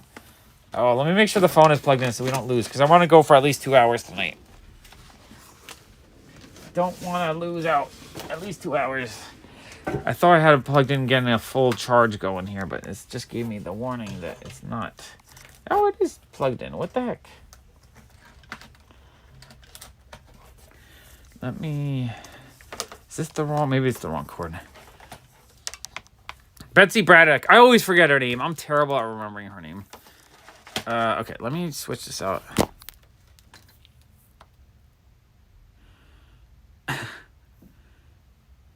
Oh, that's awesome. That sounds like a really fun McFarlane video. I'll have to check it out.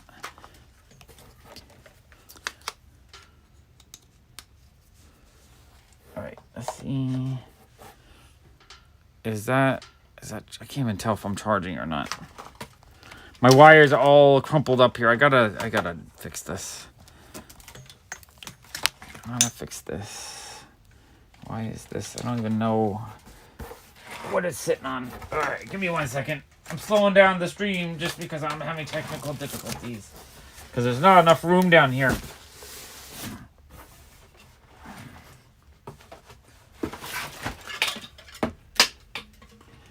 Okay, here, unplug that one in.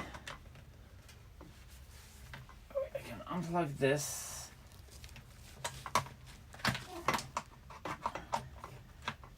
Okay, I think I should be charging now. Okay, I think we're charging, I hope. Wait, I can test this out, this one. I mean, that would be awesome if I could do that. I would love to sit around for 6 hours hiding and then buy like an amazing book. Life goals. Let's do it. You guys want to spend $200 a signature? I'll sign some stuff.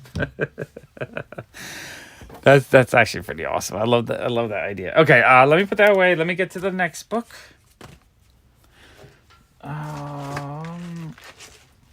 Okay, this is a fun little stack. So there's a box that yeah, I think a lot of it's Buscema, if I remember correctly. I don't remember though. I forget. This box, there was a $20 book, Golden Age box, Golden Age, I guess. And so I grabbed a bunch because $20 feels like a good price. This one was a lot worse condition than I thought because the back has a big chunk missing. I did not know that. So that's maybe... The thing is, these issues, even in beat up condition, are usually like $100, maybe $50. So $20 felt like a steal. It was $20 because of the poor condition. Mazzy number 5, I've actually been working on the later of the run when they go to full size, but I decided for $20. Why not? Love it. Fight Comics number 77, just a really beautiful, what you call it, fiction house book. Not in the best shape, but $20 felt like a steal on that. Terry and the Pirates number 17, a really awesome cover. It has a little bit of water staining right there, but other than that, actually presents really well. So $20 felt like a steal on that. I love the way old Harvey books look. Just like, there's something about the printing quality that I really like. Crime and Punishment number 30. This is a Charles Bureau cover. I love his artwork. So I'm trying to, anytime I see something that he's done for like $20, I'm going to grab it. The Pixies number 1, really, really fun cover. It has a little bit of a chunk out here, but the rest of the book is actually pretty nice. Well, yeah, Trippy did it at 180. Humphrey Comics number 15, another awesome early Harvey book. It's in really nice shape except for that one. Oh, I keep knocking that over. That one corner right there is kind of messed up, which is a bummer. And then we have Cookie number 23. I love the covers on Cookie. They're all kind of funny and cute. I saw one vendor that had a nice high grade number 1, but they wanted $400. I was like, no. That one vendor I looked at that had it, in general, his prices were just too high. So I don't usually look at him too much because I just don't want to pay. Or I don't want to have to negotiate. If a book is worth or priced at double what it should be, it's like, where do you negotiate? 10% off is not going to make me happy because I'm still paying, 40% more than I should. But yeah, I'll put, $20 each felt like really good prices on all these. I love buying cool Golden Age books that I'm working on for $20. So I'm happy with those. And then, Jason found a box that he thought was the best box in the show.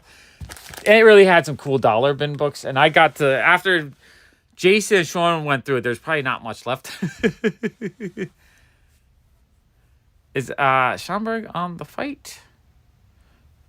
No, I don't think it's Schomburg. No, it's probably I forget. There's two artists that do all the covers for Fight Comics. I forget their name, but it's not Schomburg. I do have a Schomburg though. I did pick up a really beautiful Schomburg that I had never seen before. So these are $1 each. Skull number 3. These were Jason's sloppy seconds though, because I think he grabbed a copy of all of these. Jimmy Olsen 160. Jimmy Olsen 131. The Destructor number 4. And number 1. $1 each. Really awesome. Only about 5, but awesome.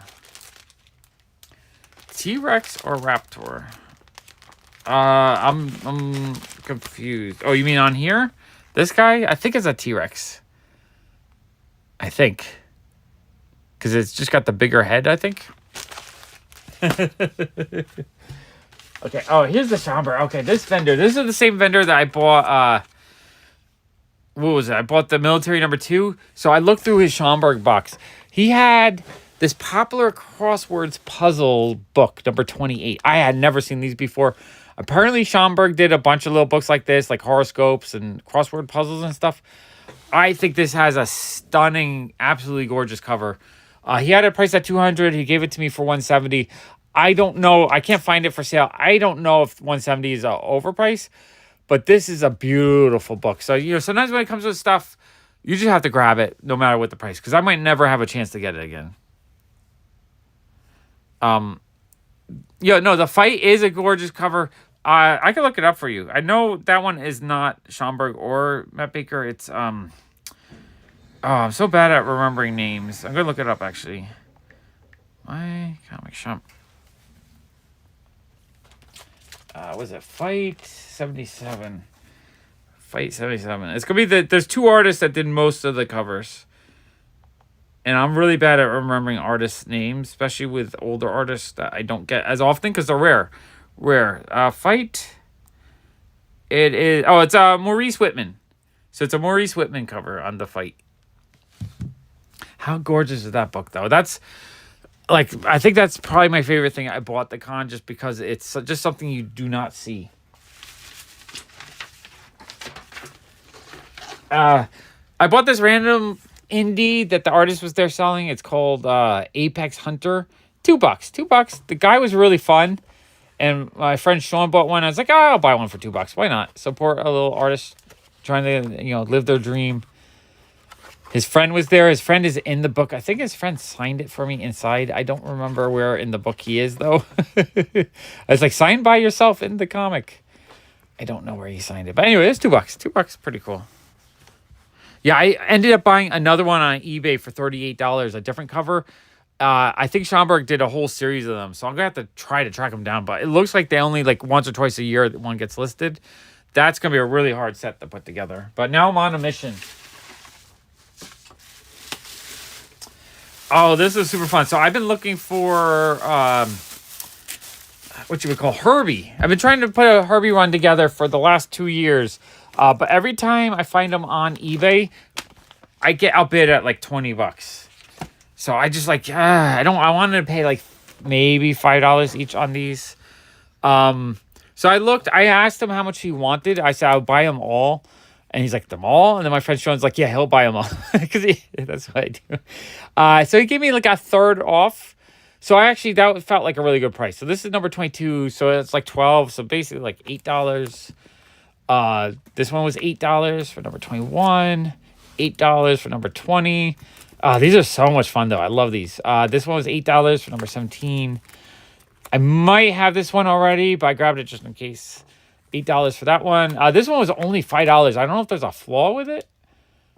I didn't look at it carefully, but it looks okay. So that one he had marked at $5. So that one was probably $3. This one was $8. This one, so a couple of these he had at 20, which so a third off. So these were 14.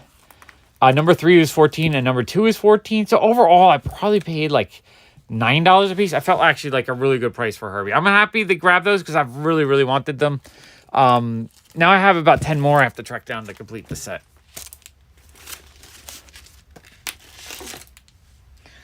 All right.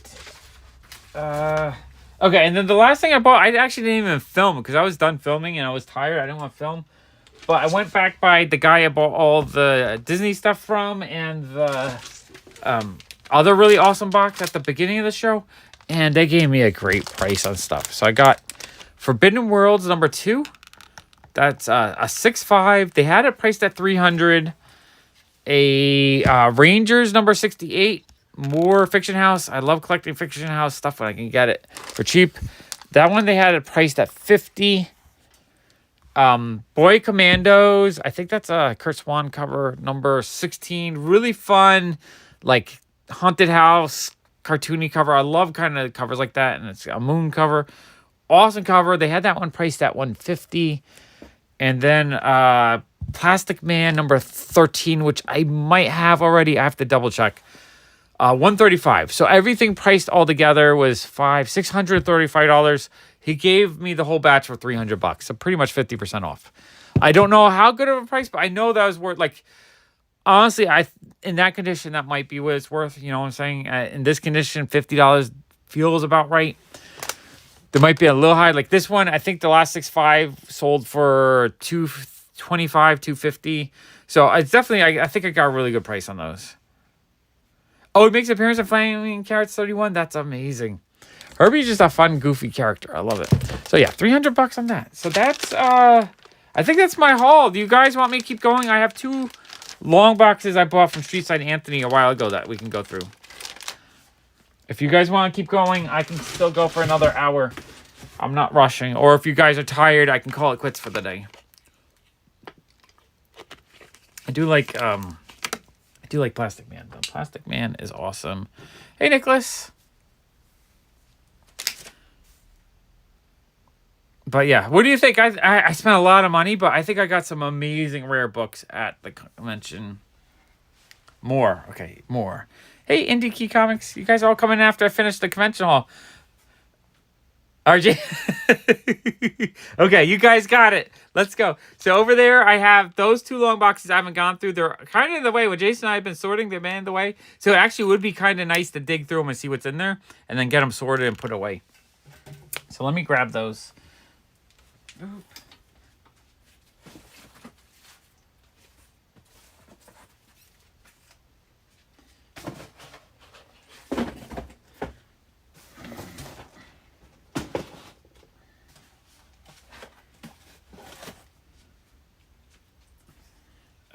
I'm trying to figure out where to put them so I have room to go through them. A little crowded. Here, I can turn the camera. You guys can watch me organize over here. If you guys missed out, we did 6 hours of sorting live stream last week. If you guys want to watch me do more sorting live streams for hours upon hours, follow me on Pop Walks. I do all kinds of goofy, crazy stuff on there. Okay, I'm moving the stuff I just showed you out of the way. I gotta properly put them away in a minute after the stream. Okay, I think I can grab this now. Long box. I don't even remember what's in here. I think it's... Oh, I'm dropping stuff. I think it's indie stuff. Some other fun stuff. Let me put this here.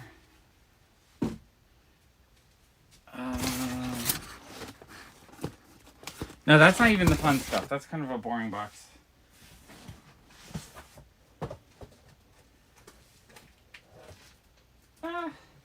These are both kind of boring boxes. All right, let's just dig through them. They're kind of boring boxes, but we can look to see what's in them. See if there's any fun. Oh, you know what? Maybe I should do those boxes. You know what? Let's do those boxes because these are boring boxes. Although I do need to get through these. All right, I'm going to keep the boring boxes for an hour from now if we want to keep going. I do want to show them so I can get them put away. But... I want to show more fun stuff. So let's go through this box here. This is actually fun stuff.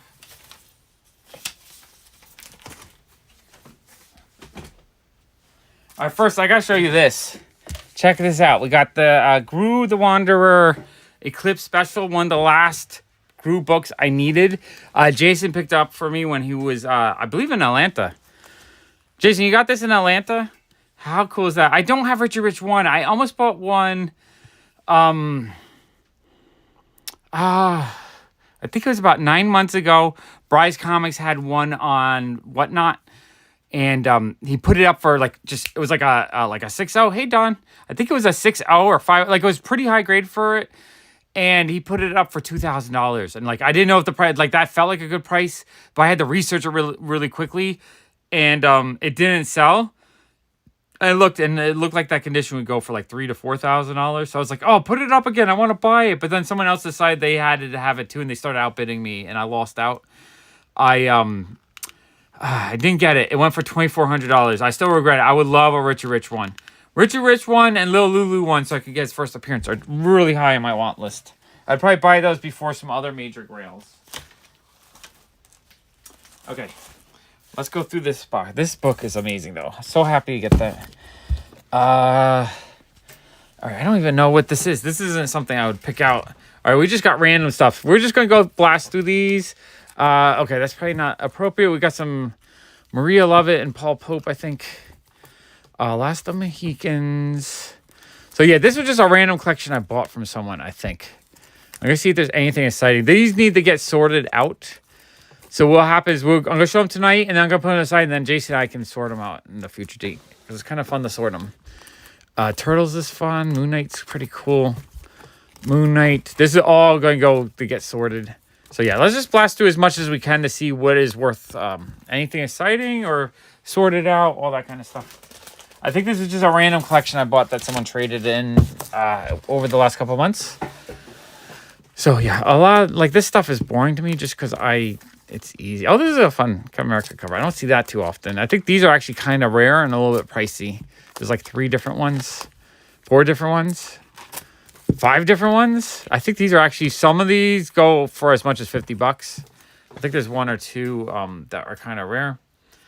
Yeah, it's not I mean, it's a homage cover, but it's technically not. Where did it go? Because it's a reprint, I think. So it's a reprint. So inside is actually, oh hey Lars, inside is actually Amazing Spider-Man 129 reprinted. So it's like. It's the same exact art, just recolored with red, if that makes sense. So yeah, that's cool. Okay, I am going to get a box. These are all going to have to get sorted out. Good though. All right, let's just blast through these boxes so that we can, I can actually get them sorted out and clear out the basement. That would be sweet. And we'll see if there's anything that I'm super thrilled about. This just, it's kind of boring. I don't know why. I just don't get excited for this stuff because I've dealt with it so many times. It's not, I do like the Faithless though. Those are cool. Treasure Chest, we got a little bit older stuff. White Fang. Oh, the Time Machine is really cool actually. I really like that one. That one is right. Superman. Oh, more of this series. I feel like he had all of them. So what was there? 7, 8? There's a lot of them. Oh, this is super fun. TV Casper and Company number 4. Really like that. Oh, this is the artist that Terrence was talking about. I really like that. I think that's cool. Captain America. I guess it's Captain America 1. That's the actual A cover on that. Oh, flip those over. Oh, Mindy and Gollum number 9. I feel like I'm putting together the full run of that. Scotty Young, Rocket Raccoon Groot. That's actually pretty neat.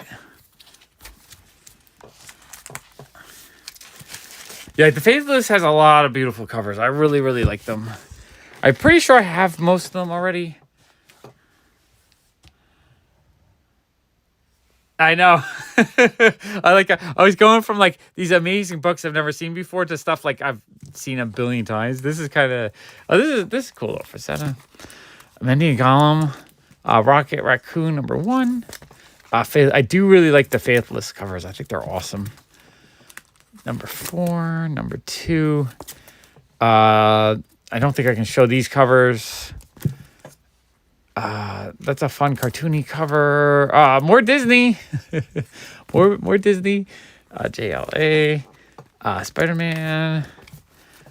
Spider-Man 23. Yeah, the good thing is this stuff is very, very sellable. So I end up Honestly, when people come to my shop, they're disappointed if they're not interested in this, but most people just buy this. This is what I spend a lot of time getting that into the shop, because that's what people buy. People buy Batman and people buy Spider-Man. Everything else is kind of a crapshoot.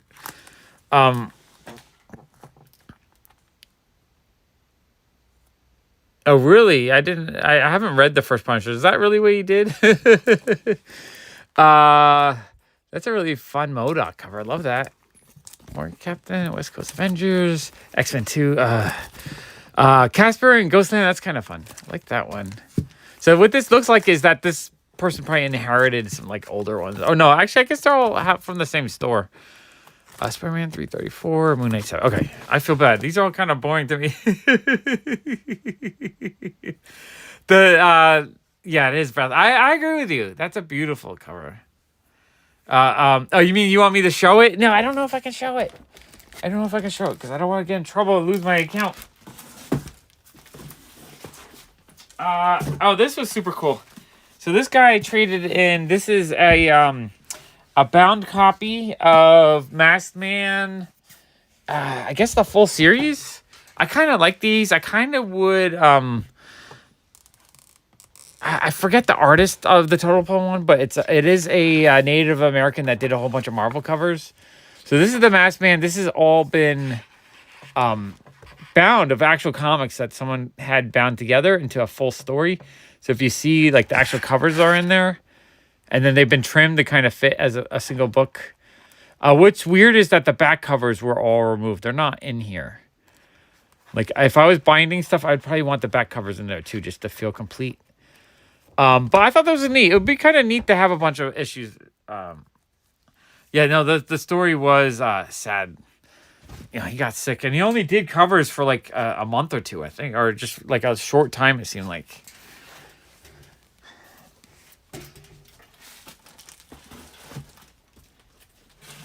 Okay. All right, I'm gonna just blast through these. All right. This is more. We're doing our grind work now, where we gotta go through stuff. Beautiful Supergirl cover though. I love that. McFarlane Spider-Man always sells. Oh, this is neat. Let's look at that. The Wonder Book of Rubber.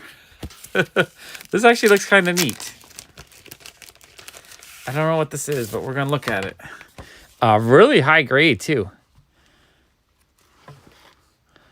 So it's just like it's a whole like history of rubber comic. I wonder when this came out. Maybe the 70s? Maybe 60s? It says 1947 on the back cover, but I don't think this is from the 40s. I think it's newer than that. It's got to be newer than that. I thought I saw something. I mean, that car ad looks like it's from the 40s. Maybe it is from the 40s. I thought I saw something that looked more modern in it. I am not sure. No, I guess it might be from the 40s. That is a cool looking book, though. I really like that.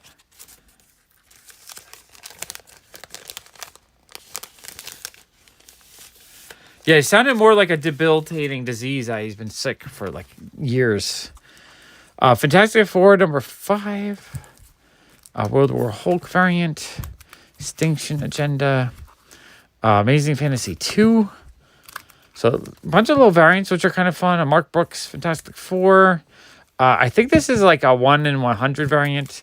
Oh, these are from Jason. Jason bought these for me. So these are, Jason hit the Midtown sale dollar book. I told him to grab Madman if he saw it because I knew I was missing a few. So I figured just grab them. And if it's a duplicate, I can easily get the dollar back. I want to say Glenn Brogan variant. That looks super cool. Oh, some Adventure Time stuff. That's going to go right into my Adventure Time pile. I need to finish sorting out for Donald today. That's kind of on my list. I was going to do that today, but then I ended up fighting the rain last night. Like, I stayed up all night till 6 a.m. in the basement here. I was mopping up all the rain. 12-cent Casper for $1. Amazing score there. Peach Momoko, Storytellers, more Madman. I really need to finish this run and all the other runs. More Madman. Amazing. Love Madman. That's like a thicker issue. Amazing. Thank you again, Jason. Those are awesome. Love those. Oh, hey, Terrence. All right. Now that Comic Crack is here, we can take a shortcut to As Jason and I have been sorting, I've been finding my Matt Howarth stuff. I still think I have a stack of 20 or 30 somewhere. I just don't know where I put them. But we have, so we can just do a quick Matt Howarth run here. We got, oh wait, let me put the stack up here. I've been trying to pull out all my Howarth stuff and just get it all together so that when I do that video, I can have all my regular issues as well. Okay, we got Postmortem. I guess it's like a trade paperback. That's super cool. Post Bros. I feel like I have a bunch of these somewhere. I just don't know where I put them, but we got number 20. Also, Savage Henry. I feel like I have a whole stack somewhere. I'm just not sure where. Number 16. The Containment Zone, 3 of 3. His artwork is super fun. I really like the way he just adds like a little texture and detail. It's just really beautiful artwork to me. I love it. Savage Henry Power Chords, 1 of 3. Here to Now, number 1. Particle Dreams, number 3. These are fun, bigger, large size books. Love those. Particle Dreams, number 4. Awesome cover. Particle Dreams, number 5. Particle Dreams, number 2. Anything Goes. It's a really awesome Usagi Jimbo. I was drawing a blank, but Matt Howarth has an ad on the back, and then I think he had a few pages inside, if I remember correctly.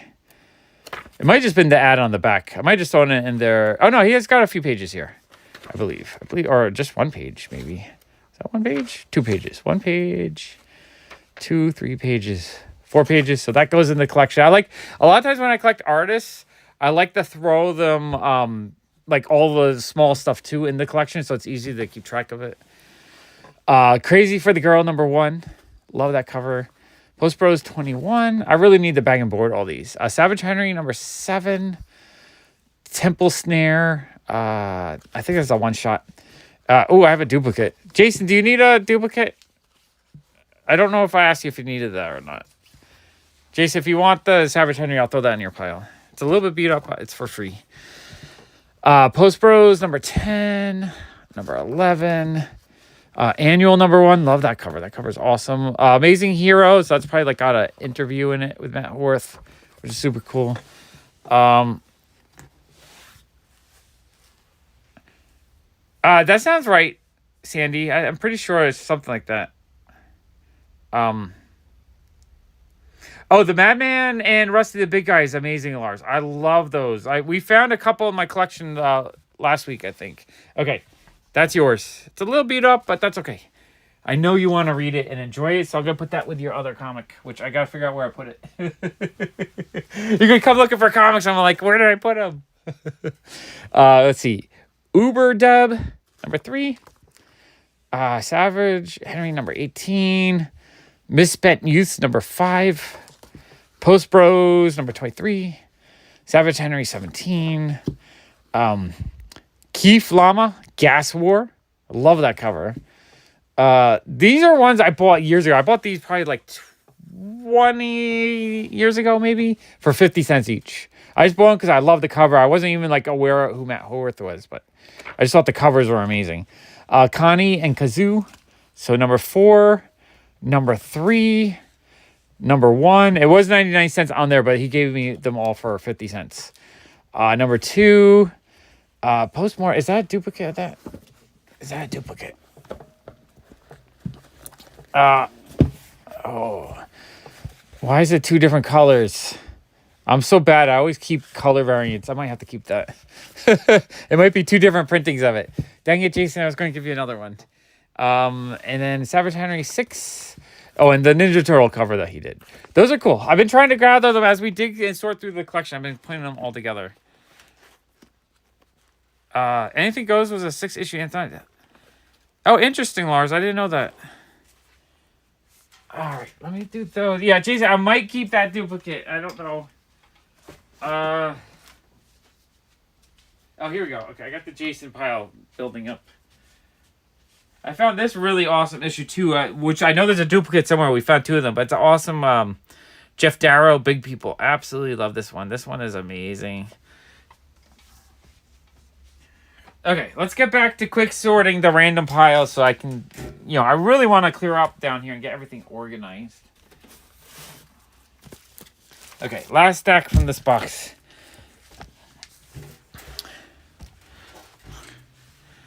Yeah, that stack was really... Yeah, we'll find another one. I'm sure of it. And the thing is, I'm pretty sure I have a stack of 30 or 40 Matt Holworth somewhere else that I just haven't found yet. I keep digging and digging because I know I have them somewhere. Awesome Bronze Age Spider-Man. Like, this to me is gold. This stuff blows out my shop as soon as I put it out. So I guess I gotta get those sorted.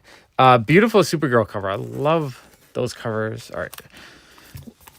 Variant. McFarlane Spider-Man 2 blows out every time I get them. I think that's a 1 in 25 variant. World War Hulk. These I'm just going through faster because they're not as exciting for me. Western Hero. I'm not a big fan of photo covers. I don't know. It's kind of boring to me. I want to see artwork. I want to see pen on paper. Supergirl $3.99 or Adventure Comics $3.99. Again, Spider-Man is like gold in my shop. Really fun old Casper 48. That's awesome. That's actually really awesome. Uncle Scrooge. This is under issue. I think this is somewhere between 1 and 8. I think. I always forget when they started numbering them. Another old Uncle Scrooge. Those are actually really cool. Amazing Spider-Man 304. Another McFarlane cover. Rod Cameron number 16. Like, I just don't know if I would ever find anyone that would want that. I know dollar bins are everywhere. Big people. Yeah, no, there's some stuff he's done that I've never heard of as well. Picnic Party, awesome, like painted Disney cover. That's actually really awesome. Classic Illustrated Western Stories. I thought this was just a really beautiful cover. I love the reds and blues on that cover. Adventure Comics $3.96. Another early Uncle Scrooge. More Uncle Scrooge. And another McFarlane Spider-Man. I'm actually really happy to see these when I buy collections because I know these are just... this is just instant cash for me. I put this in the shop. It'll be gone in a week. $3.19 and $3.10. Which means I got to get them sorted out. That's why I'm trying to sort. I like... I'm never... Not like... Here's the thing. Growing up, I loved Clint Eastwood movies. So I do kind of like Westerns. But I just wasn't a kid that was into Westerns, if that makes sense. But as I get older, I kind of appreciate the artwork. Okay, so that box, we're done with box 1. Let's go through box 2.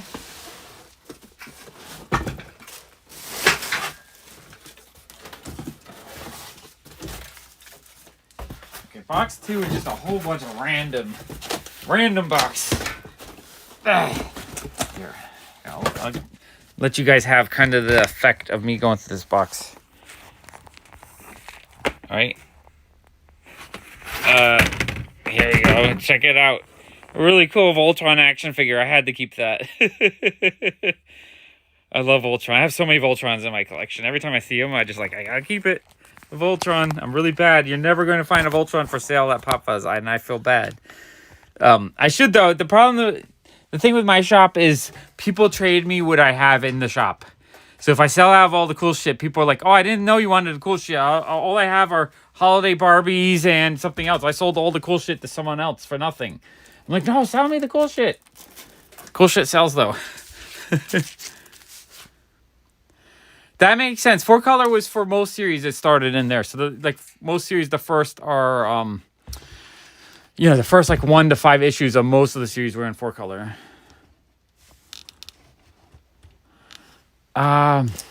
No, this is just a more modern one. I have the original one. This is a modern one that they came out with just the last few years, but really nice modern one. I have the original one where the hands would shoot out. I have 3 or 4 of those in my collection. Okay, let's go through these. There's, I think, a lot of indie stuff. This is all just from a big collection I bought. I like this guy whenever he sells me his stuff, though. It's really fun to me because it's lots of interesting, different stuff. It's a lot of newer, like Star Wars. He actually reads them. So these are all books he consumed. He actually read all this, and then he sells them to me for a very reasonable price. So I like buying from him because I just get a whole pile. So sometimes, like Vanguard, I'm not interested in. Walking Dead. I love Walking Dead, but I have all that, so that's not as exciting.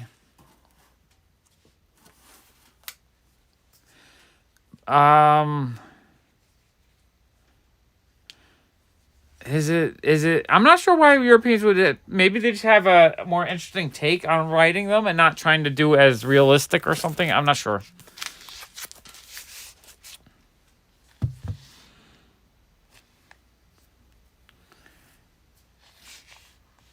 Yeah, no, that makes sense. That makes sense. The most important war stuff that was made back in the day was there's a set of trading cards that was made back in the 1930s called Horrors of War, and they were graphic. It was people like beheading each other, just doing crazy shit, terrifying stuff.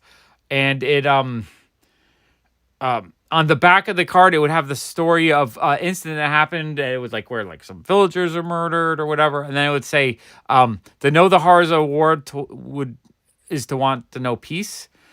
And I'm always streaming late.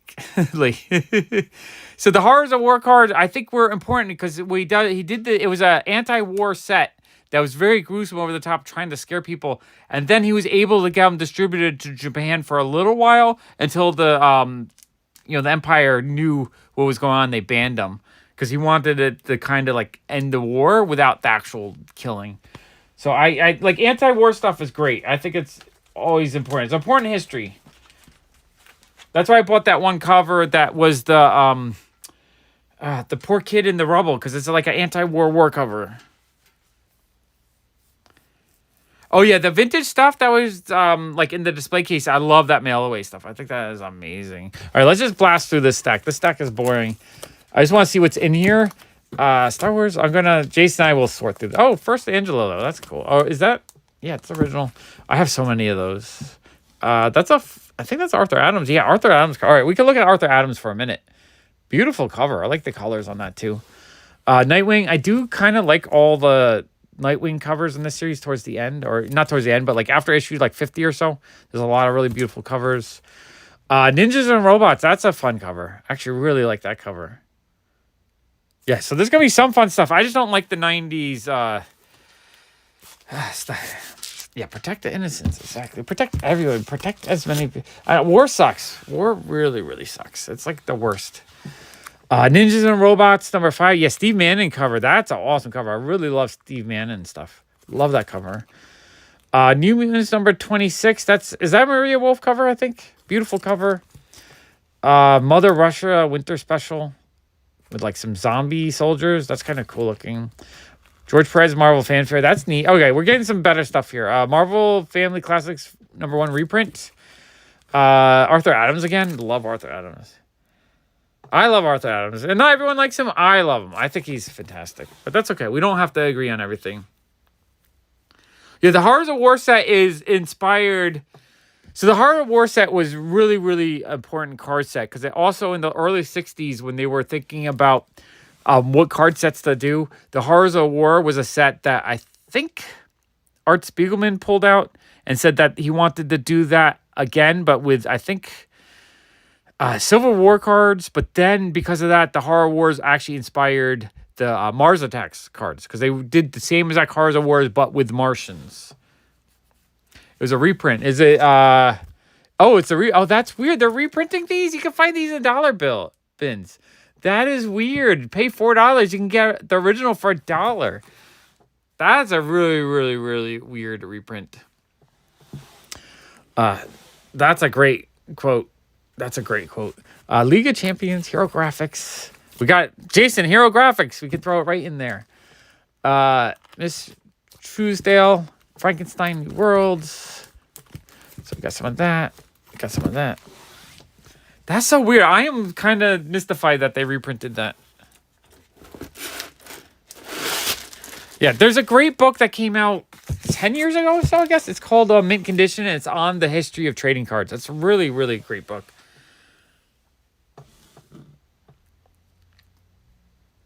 Oh, that stupid kid stole it. At least you can get those books back cheap now. I love them. The Marvel Fanfare, when I was a kid, I thought they were a ripoff because it was like, $1.25. It was like double the price of a regular comic.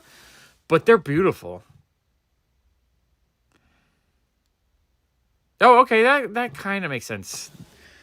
And they probably didn't have as many people working because of COVID and all that. Okay, we have one of these newer Frank Miller Ronin books. Kind of a beautiful cover. Jim Rock Hulk cover. That's cool. I like that. That's a really cool comic book. Domino. I kind of disappointed that I didn't meet Jim Rugg and Ed Piskor, but it was just too crowded. I hate waiting in line. Actually, Lars, I have those Blueberry books, I believe. Jonathan Cartland, I don't know if I have those. Comanche by Greg Herman. Oh, the Herman stuff I love. I think I have those. I don't know if I have Buddy Longway. Lars, can you write that list again in the comments afterwards so I can look them up? Domino. Okay. Oh, wow. This cover is kind of neat. All the detail. Let's see how close we can we look in there? It's like this giant wall of weapons and detail and stuff. I love stuff like this. How long do you think this guy took to draw this thing? That was probably like a month. A lot of work there. I don't know. 90, like, I guess these aren't 90s, but they look like 90s. Are these 90s books? They look like 90s book. I guess it's 94. I hate 90s image. I'm just not a fan of that era. Oh, that sounds amazing. That sounds really amazing. All right, Boombox Buckhead #1. Is this the same artist? This must be the same artist. This is a 1 in 25 variant by Philia. I don't know if you can read that. It was called Mint Condition. I'll look it up in a second. I think this is the same artist. Oh, knocking it over. Yeah, same artist that also did another crazy, just a super detailed. Yeah, I think it's called Mint Condition. I gotta look up. It was awesome because it starts out with him finding his baseball cards in his closet and realizing that they were worthless. And so it started him on a whole journey on figuring out learning about the whole history of trading cards. And it starts like, one of my favorite parts is when he's talking about the late 1800s when they start putting cards into cigarette packs. And I could just imagine, like, because there are cigarette packs, that the kids, like the 8-year-olds and 10-year-olds, are running down the street chasing down people smoking cigarettes that try to get their cards out of the packs. I love that. I think it's... I gotta look at it. I think it's called Mint Condition. Mint... All right, give me a second. I'm slowing down the stream here, but it's fun to share knowledge with people. Yeah, it's this book right here. So it's this one right here, Mint Condition. It's a whole history of trading cards. It talks about, when they came up with wacky packs. It talks about when they came up with Garbage Pail Kids. It talks about the Horrors of War. I would love to get original set of Horrors of War, but they're expensive. I have the whole reprint set though. That's pretty cool. Which one, Dave? This artist here? This artist was Philia Brockton. Oh, you're talking about the artist of the book. Yeah. It's Dave Jameson. I thought it was just really, really cool. Oh, they're enjoyable. Okay. Maybe the cover is not bringing me any joy, but if the story is lying, I might think about it. I'm not 100% sure. All right. Reprint of the First King. Diddly Duo. These covers are just not doing it for me. I don't know. This is doing it for me, though. Weird Work. What number? Number 1. That looks like a Darrow cover. I'm pretty sure it's a Darrow cover. Absolutely love Jeff Darrow covers. Awesome. Super Patriot. Again, like... I just don't know. It just doesn't do it for me. I get kind of bored of it. Okay, let me clear this out.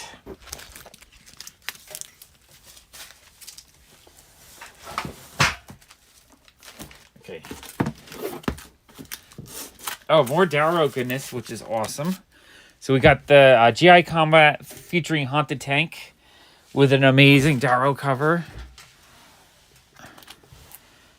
Yeah, I love Darrow stuff. Big fan of Darrow. Oh, really? Oh, okay, cool. Yeah, I love that book. That's one of my all-time favorite books. I just love reading the history of cool collectibles, and I thought that was just a fantastic job that he did. Rocketeer Adventures, that's cool. Love the Rocketeer. Number 2, I think these are these are paintings Dave Stevens did that they reused for the or I don't think they were ever published until they did this newer series. That's amazing. Love that. Robot Comics number 0, Renegade Press book. That is awesome. Moon Knight number 38. Kind of awesome cover. Awesome Brian Boland cover. Judge Dredd. Kong the Great War. Jay Lee cover. That's awesome. These are actually really awesome covers. I love Jay Lee. Miss Truesdale. Miss Truesdale. All right, so we're turning into some kind of more fun stuff in here. It's not all just Super Patriot. I'm not even going to pull those out. I'm not really excited to look at those. Like, this collection is interesting because it's like this weird. I guess if it reads well, then I guess that's why he bought it. But for me, the art just does not do it for me so much. Although that is Kirkman, so it's probably a decent story. Hellboy is cool, though. Hebrew cover? Was there a Hebrew one?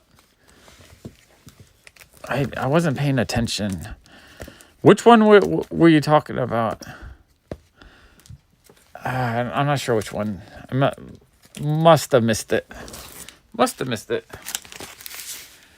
Okay, I need to find another long box to put these in because I have them in this weird box that doesn't really fit. Gonna grab a long box in a minute to put these in. These all have to be get sorted. Jason, you looking forward to sorting these? Oh, the Moon Knight. Okay, let me look at it. Let me see. Moon Knight. I like when you guys ask me questions about the stuff we're going through because it, leads to discovery. Kaluta, I think. I'm not 100% sure. Or you say, yeah, that might be Hebrew on there. I wouldn't be surprised if they added a little Hebrew on there. I don't know what it says. Oh, he's faking over now. Yeah, no, I love Dave Stevens. I'm addicted to just hoarding onto it. Every time I buy Dave Stevens, or if I see it for $1, I buy it and I don't sell it, even though I could turn $1 into $10 or $20. I just hoard onto them because I think they're just too underappreciated. That's a really awesome Walking Dead cover. Oh man, I have so many copies of that. Bill Sienkiewicz cover, Danger Street 7, amazing. Is that the Creeper? I love that. Love that. Isn't that a cool cover? Love that. I love his artwork. I'm such a fan. Miss Truesdale, number 3. First appearance of the Great Lake Avengers. Star One. I don't know. The Image stuff, it just does not do. Although I do like Eric Larson. I do like the Savage Dragon. I think that's pretty cool. Image United. So a couple of those. House of Slaughter 16. Deli Duo. Mystery Quarterly. Terrence, I found in the collection while we're sorting, I had a Mystery 50. I had the one with the flexi disc. I didn't realize I had it already. I have so much crap. I have too much crap. Jason is really helping me sort through all of it, though. Mystery Quarterly. Oh, I love this David Nakayama cover. Gorgeous Fire and Ice cover. Love it. Deli Duo. More Hellboy. Domino. Mystery 28. Love that. House of Slaughter 17. Predator versus Wolverine. Mystery 27. Batman 522. Mystery 24. I do like the mysteries a lot. I know he did. He did it immediately after I found it. I think that night he found it. And then I told him that you told me to watch it like 2 weeks ago. What I love about Mystery is just how the colorist just colors a single color. So this whole issue has just got a slight blue to it on every panel. I think it's just so gorgeous looking. It's like if you want to do if you do black and white in one color, it's like a perfect way to color just a simple comic if you don't want to get crazy with the coloring, because it still just makes it look so joyous. I love it. Love it. Yeah, I feel like everyone I know, Jason's working on putting the set together. I might have a full set. I have no idea. I know I have a bunch of them. I haven't gone too crazy putting it together, but I know I have a bunch of them. And then my friend Sean's been buying them. I feel like between the three of us, we'll end up with like 4 collections. Maybe 5. I never really got into Spawn. I love the Spawn artwork. I just never really got into the story. Oh, Twilight Zone 84's first Frank Miller. Interesting. I didn't know that. So right now, I'm more interested in reading manga more than anything. So I don't really read U.S. comics that often. I love reading manga right now, though. I've been trying to read a lot more. I'm dyslexic, so it's a chore for me to read. So it has to be something that really grips my attention. Oh, it has a Cabbage cover. That's awesome, Lars. So I get a lot of joy of taking a comic and flipping through it quickly. So I'll look a lot of the comics I go through. I'll look through all the pages. I'll look at every page. I'll look at all 28 pages. I'll open it up and I'll like go like this. I'm like, holy crap, that page is beautiful. Right, this is big, amazing pages. So I'll flip through a lot of comics a week. I mean, hundreds of comics a week. I just don't fully read them. Right, so I absorb the imagery, and if it's a book I really love, I'll spend a lot of time with it. Like recently, Jason and I were sorting, and I found one issue I thought looked really cool that I just wasn't aware of. What was it? Let me see. Oh yeah, this one right here. All right, so I saw this. I'm like, it looks kind of interesting, right? But sometimes you just take something like this, and then yeah, no, I love GI. I have tons of GI Joe though. But then when I looked inside, I realized the artwork is absolutely stunning. So I don't know if I necessarily need to read this issue, but I want to, I've literally flipped through the entire issue and looked at every page. So a lot of times I will just absorb just imagery and just go like this. And I don't necessarily want to know the story or read the story, but I love just going through and looking at it. Because the reason why I collect comics is because of the beautiful artwork. If I wanted to collect just stories, I might just collect books to read them. But I'm not into comics because I want to necessarily enjoy the storytelling. I want to enjoy the artwork. Like, look at that page. How much detail. Like, this guy must have spent days on that page. That page is crazy. But yeah, I love it. And I do read it quite a bit, actually. I just don't read as much as I collect.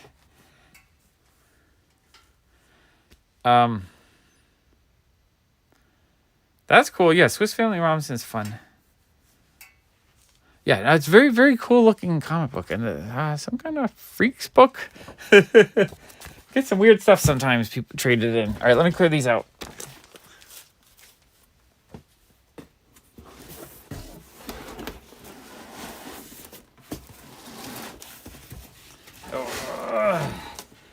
Falling over. Yeah, I'm going to put that there. I want to knock these over. Last week I picked up I read the first, yeah, I know, crosshatching definitely takes time. I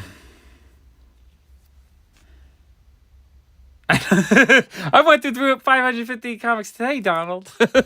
I go through a lot of comics. I bought the Thick Berserk Volume 1, the manga, and that one I started reading. I couldn't stop. I went through all 700 pages in like a couple hours. It was amazing. I took a couple breaks, but I ended up reading it in one day. Yeah, I like the art in Spawn a lot. I just never really liked the story that much. It never really caught my attention. Walking Dead is awesome, though. I do love The Walking Dead. I should have most of these already, though. These are probably end up being duplicates.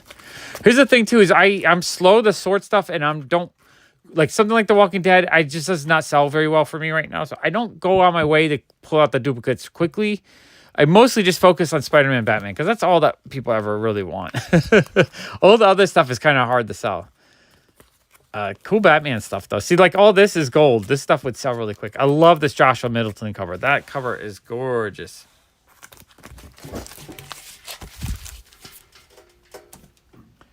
Okay, what do we got here? We got, this book is cool. I don't think I guess I can kind of show it, but it's a really awesome Milo Manara book.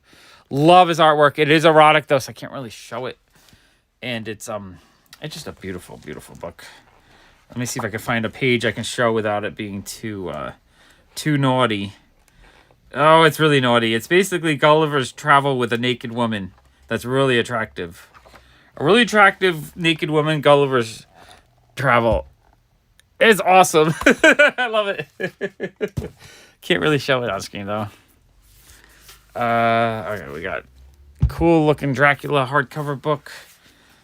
I don't know, this is a fun little collection. So all this stuff is an actual collection I bought from someone. It wasn't stuff like I picked it out of a dollar bin or I bought. It was an actual, someone traded in a full kind of collection thing. Oh, Brian, you're still here? Okay, just gotta... Okay, here we go. I didn't know you were still here. Okay, we gotta return that right there. Okay, we got Batman's Judge Dredd. We got Firepower, so Kirkman stuff. Frank Cho, Sabine Rich Color Domino. That's kind of fun, actually. More Shop Gold. Shop Gold. He actually got that from the shop, so he probably read it. Jay Lee, wasn't it hit? I'm drawing a blank. What is the name of the Kick-Ass? Kick-Ass. Really cool Kick-Ass cover. Jay Lee cover. Love that. That's awesome. House of Slaughter 11, 12, 13. House of Slaughter. Not sure that number. That one is awesome. Love the covers on those. She-Hulk reprint. That's pretty cool.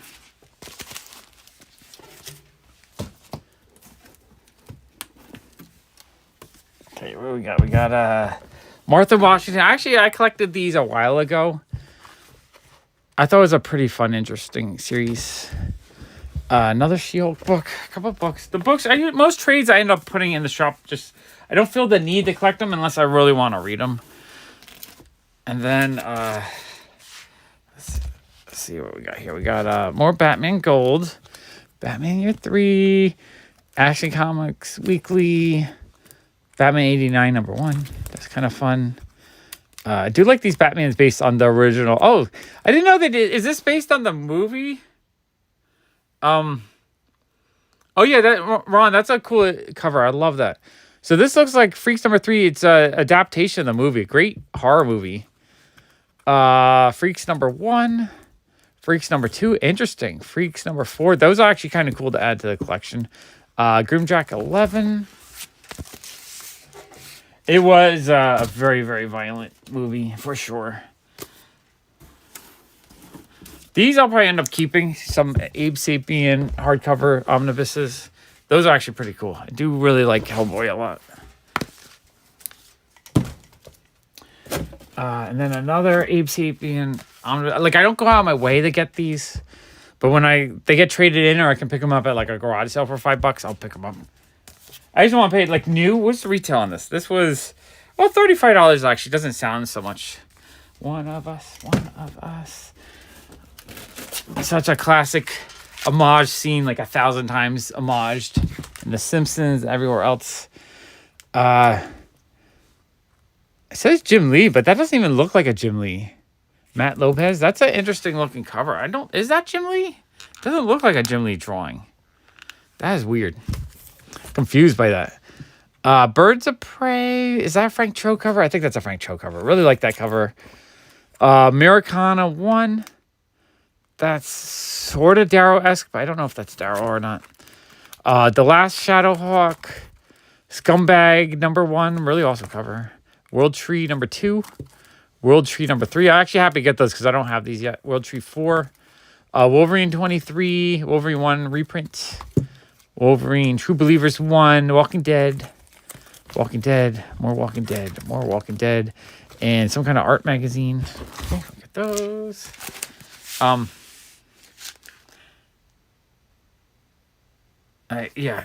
That's it's cool. I like when they do comics based on old school classic movies. Maybe not necessarily the best politically correct movie, but definitely a horror classic. Hey, Ian. And then some more trades. I'll probably end up selling most of these in the shop, even though I kind of want to keep some of them. But I do need to sell something to kind of pay for everything. Rabbit Game. Miyashi.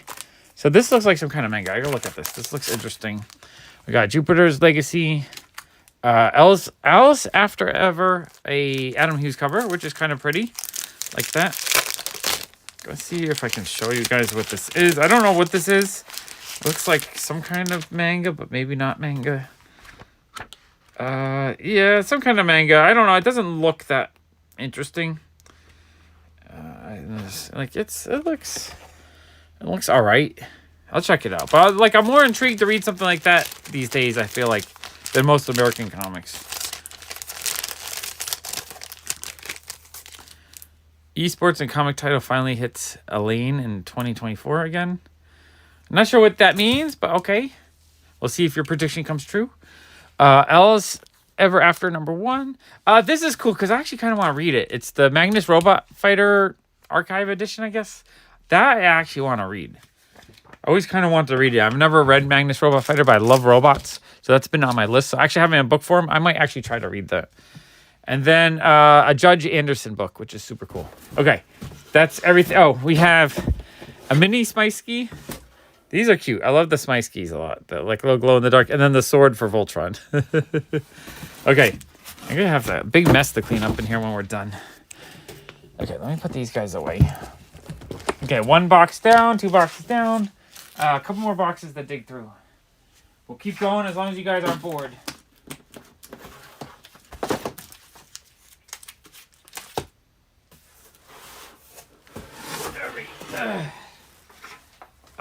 Okay, I think this is a box. Here, I'll show you what the box looks like. I think I bought this from my friend Kyle at some point. He needed like to wholesale it out. I gotta move all this stuff out of the way. Here, I'll show you what this box looks. We'll do a quick look at this box. This was just a wholesale box. So I think it had some like key issues and better stuff in it. So we'll dig through that. Autocorrect.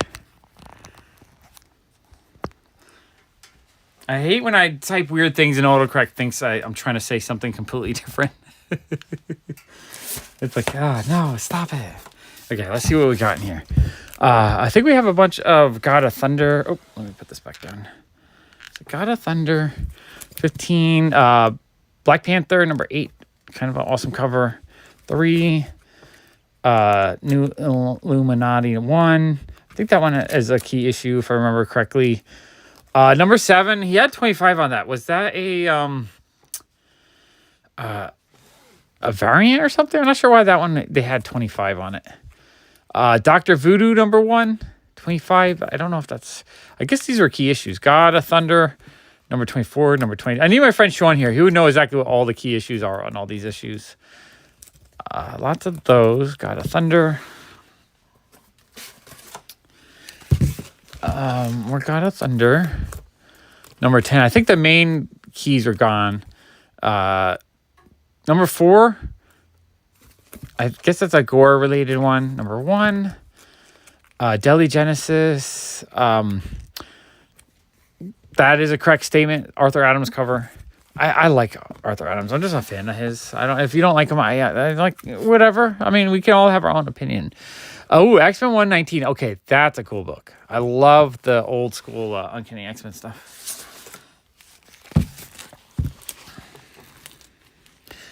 Yeah, it's his note. These are definitely Kyle's. X-Men 103, another beautiful early new X-Men book. I love those. Star Wars blank cover, Black Panther. Black Panther 5, J. Scott Campbell cover, $45. I didn't realize that was an expensive one. I don't know what he sold these for. He gave them to me for a good price, though. I'm pretty sure it was like a steal of a price. Jane Foster cameo. So that's like her first cameo of female Thor. A hungry jerk face. I love Kyle's little notes. His little notes always crack me up. First appearance, Minotaur, Dario Agger. Giving me the notes.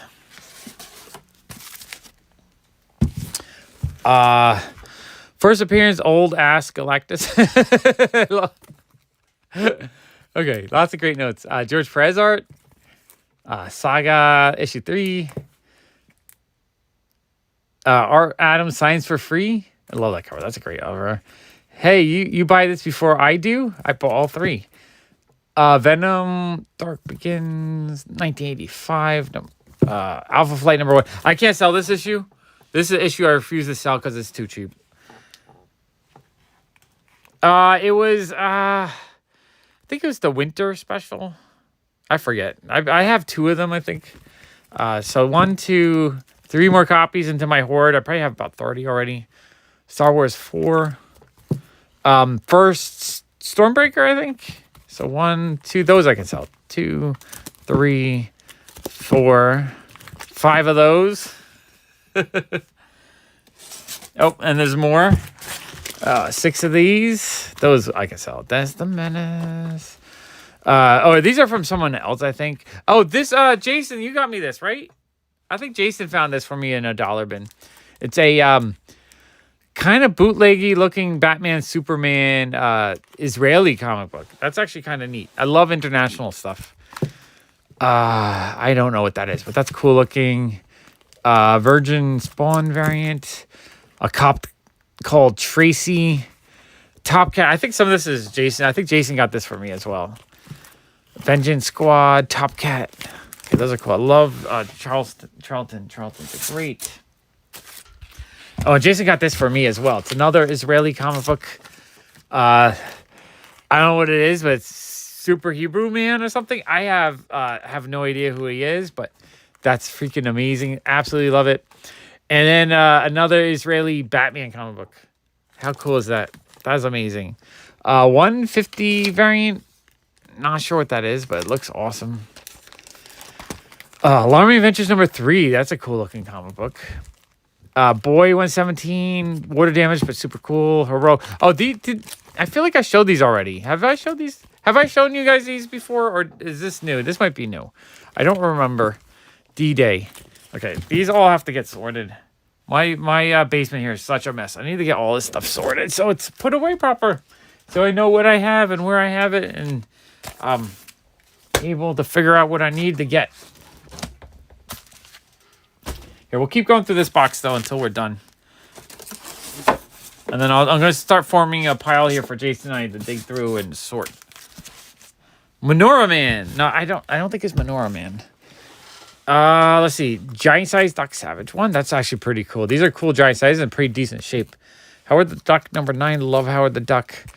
I regret. I should have bought that 30-cent variant.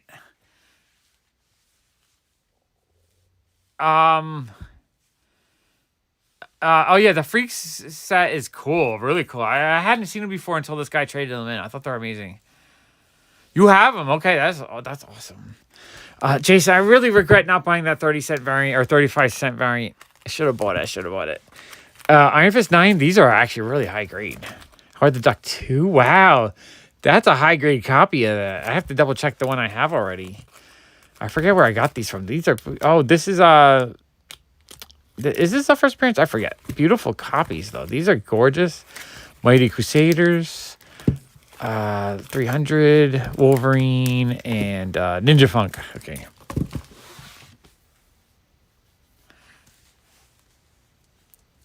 It's the first color. All right, so there's some history to it.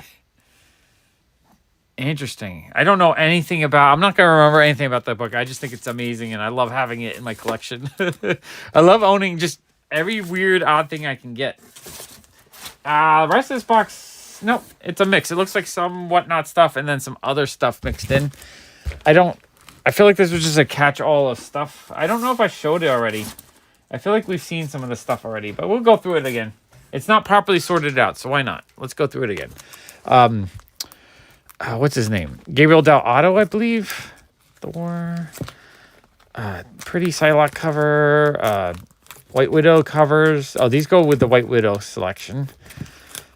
Jay Anacleto Predator, love that cover. Thor 7 variant. Mercado, I believe. White Widow, more White Widow. Awesome Nakayama cover. Yeah, this is definitely some whatnot stuff. Kale New, Psylocke, Lobos. Three. We must. I feel like I've showed some of this stuff before. Or do I have another copy of this? I feel like that's not a book I would have 2 or 3 of. The sticker fell.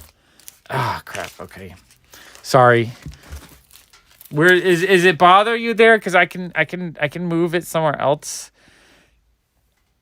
Put it right there. If that does that help? I'm not sure where I need to put it.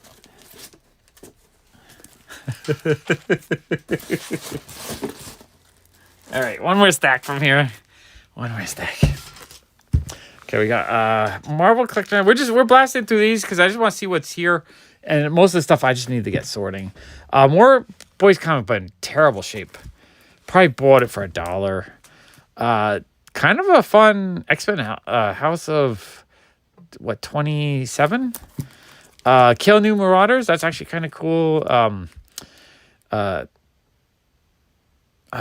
Brooks. Geez, my brain. I'm getting tired. I'm just forgetting everything right now. Mercado, I believe. That's awesome. Aliens cover. That's gorgeous. Zombie Tramp. Oh, I probably can't show those, so I'll go through those quick. More White Widow issues. These all have to... Oh, that's a cool White Widow book. These all have to go into the White Widow box. I love that cover. All these are signed. More White Widow. I feel like I might have shown these already. I'll look. I know the copy I have originally has glasses. I don't know if this copy does. I'll have to look.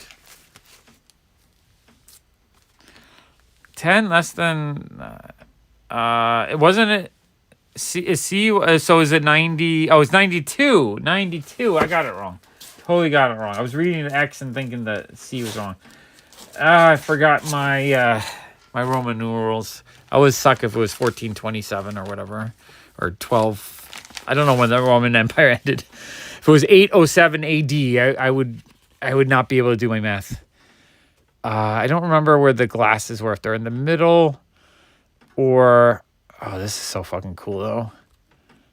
Yeah, I think I'm missing the glasses on this one. I know the other copy I have has the glasses, so I just have to find it. That one's missing, and it's detached, that one staple.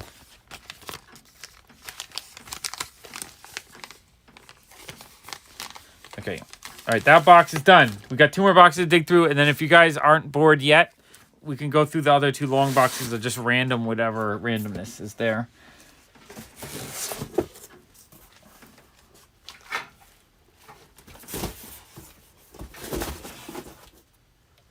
Okay, another box. Is this one sorted already?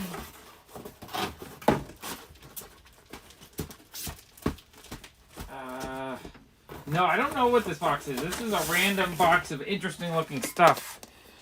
It says DC on it, so it must have been a reused box. I think it was just a random box someone traded in at some point.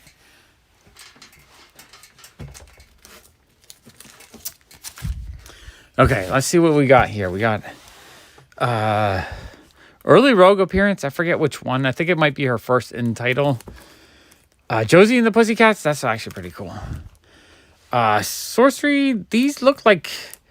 That looks like Kyle sticker. I don't remember. I love the Gary Morrow. Is that how you say it?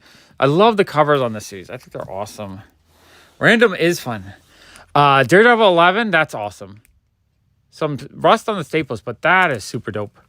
Daredevil 20. I need to figure out what I need. I really would like to work on Daredevil. You know, 2024, I think, is the year where I try to work on my Daredevil. Astonishing Tales 28. Amazing Adventures 13. I love the Furry Beast issues. Angel and Spike. Spawn 64. Spawn 7. Civil War Chronicles. Michael Turner cover. And Venom something. Okay. Very random. Nothing really goes together. I feel like this is just someone traded in a whole stack of random stuff to me. That's what this feels like. Angela number 1. I guess that's a hip-hop variant. Paul the Samurai number 2. Blitzkrieg number 2. Number 4. Love the Bronze Age genre stuff. GI Combat. A couple of those. GI Combat. Trying to remember, I'm just drawing a blank of where this has just been kind of a catch-all of all the stuff I think I've purchased randomly. I do have a few more boxes in the shop I gotta remove. Really awesome MODOK cover. I love that cover. Pretty high grade too. Love that.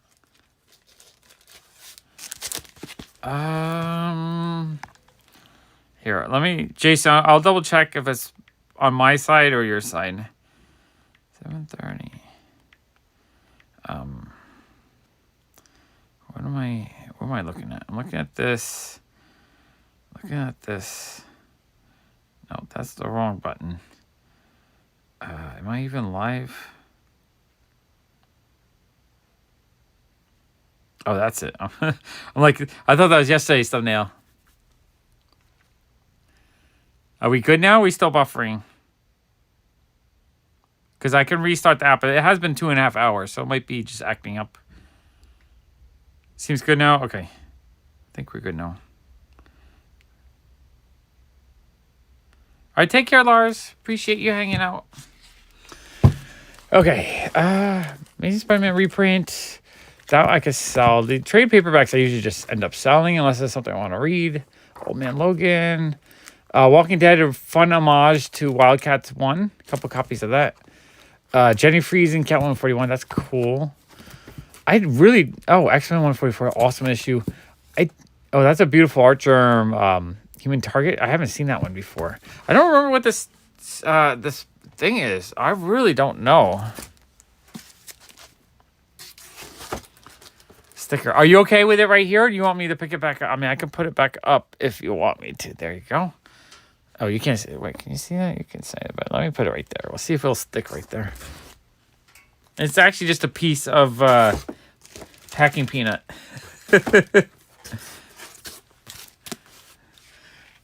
Oh, look at this. Hulk 115 in really high grade. That's a gorgeous book.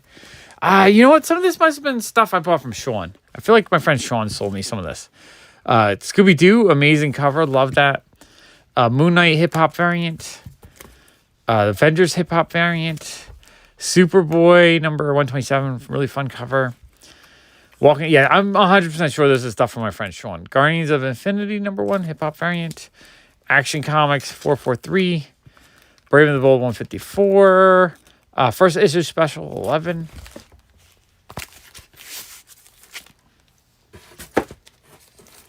Cool books. I don't think there's a thing of as a non-cool comic book because I love them all. There are kind of bad comic books, but I still think they're cool because if someone attempted, they at least attempted to create one. Mockingbird 1 hip hop variant. Thor 201. Mortal Hulk 7.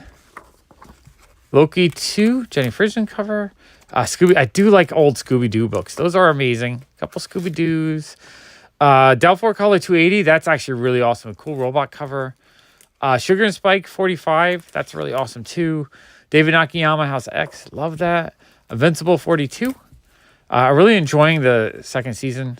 Walking Dead 95. Joker Last Laugh. And Man-Eating Cow number 2.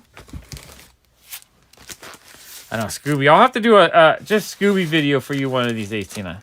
Or a Scooby Swamp Thing video. Toy Fair magazine. This one's a little crunchy.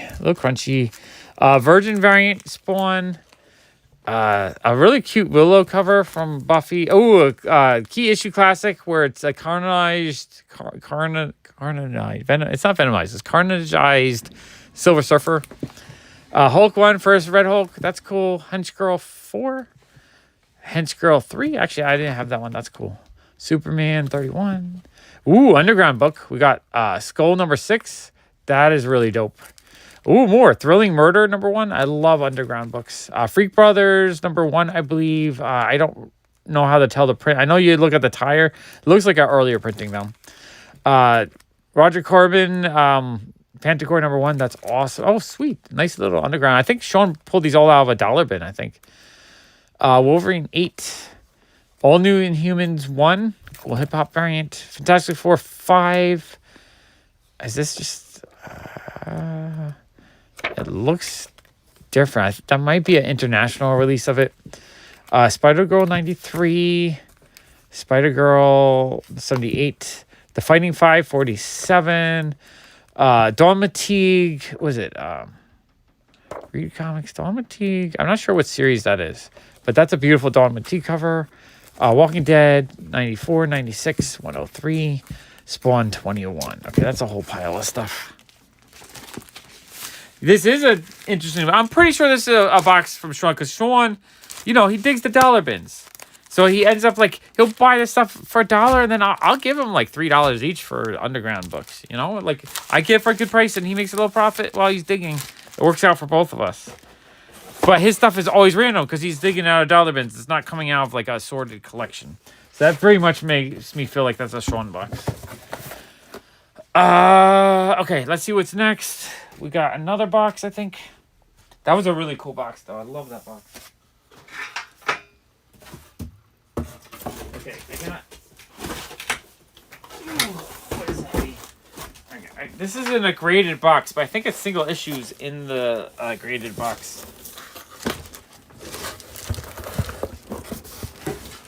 I think that was a box of stuff I bought from Sean like 2 years ago, though. I think I found it while we were sorting. Because he's a professional dollar bin digger.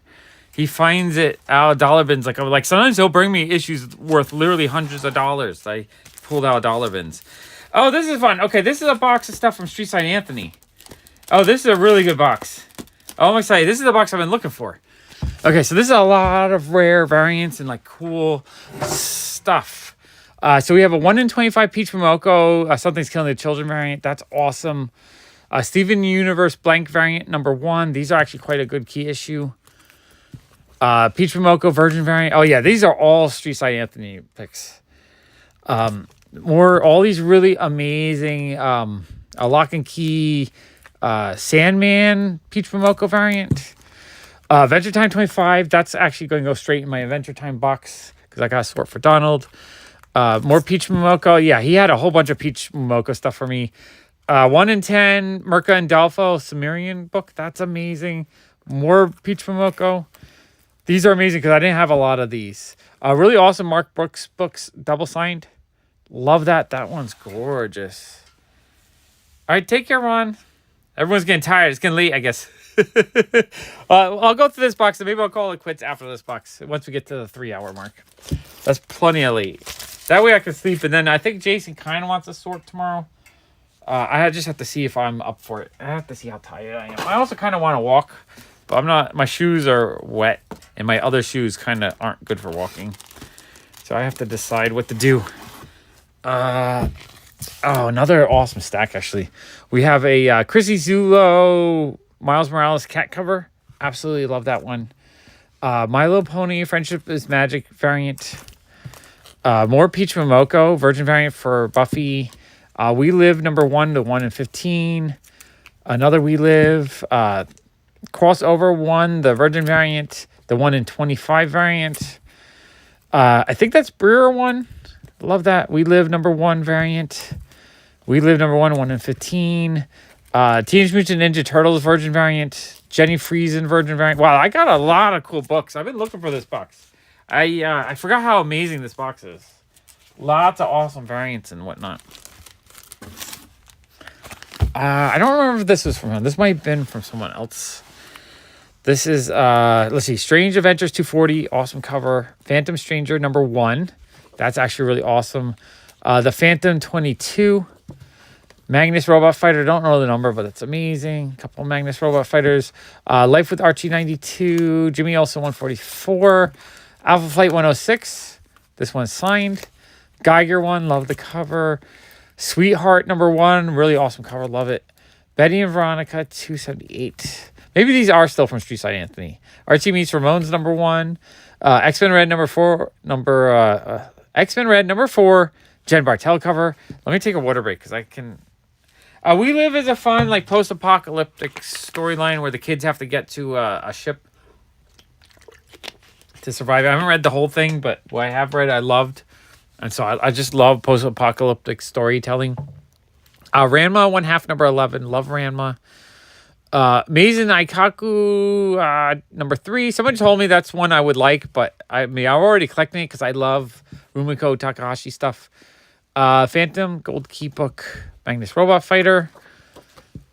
Archie's Joke Book #132.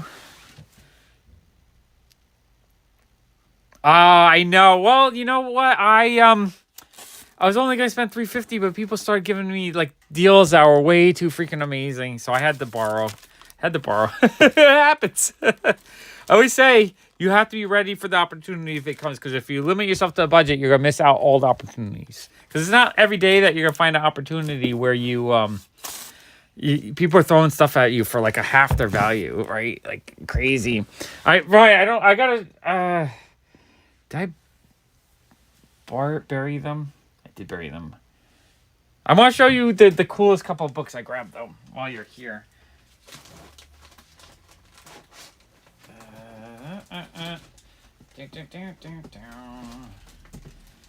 Got those. I think the best book I bought for myself, though, I got Military 2, second appearance of Black Hawk with this Frontline Combat, which was amazing. And then I had one I actually wanted to talk to you about because I don't know much about them. Where did I put it? Jeez, I'm going through so much stuff right now. I don't know where I put everything. Oh.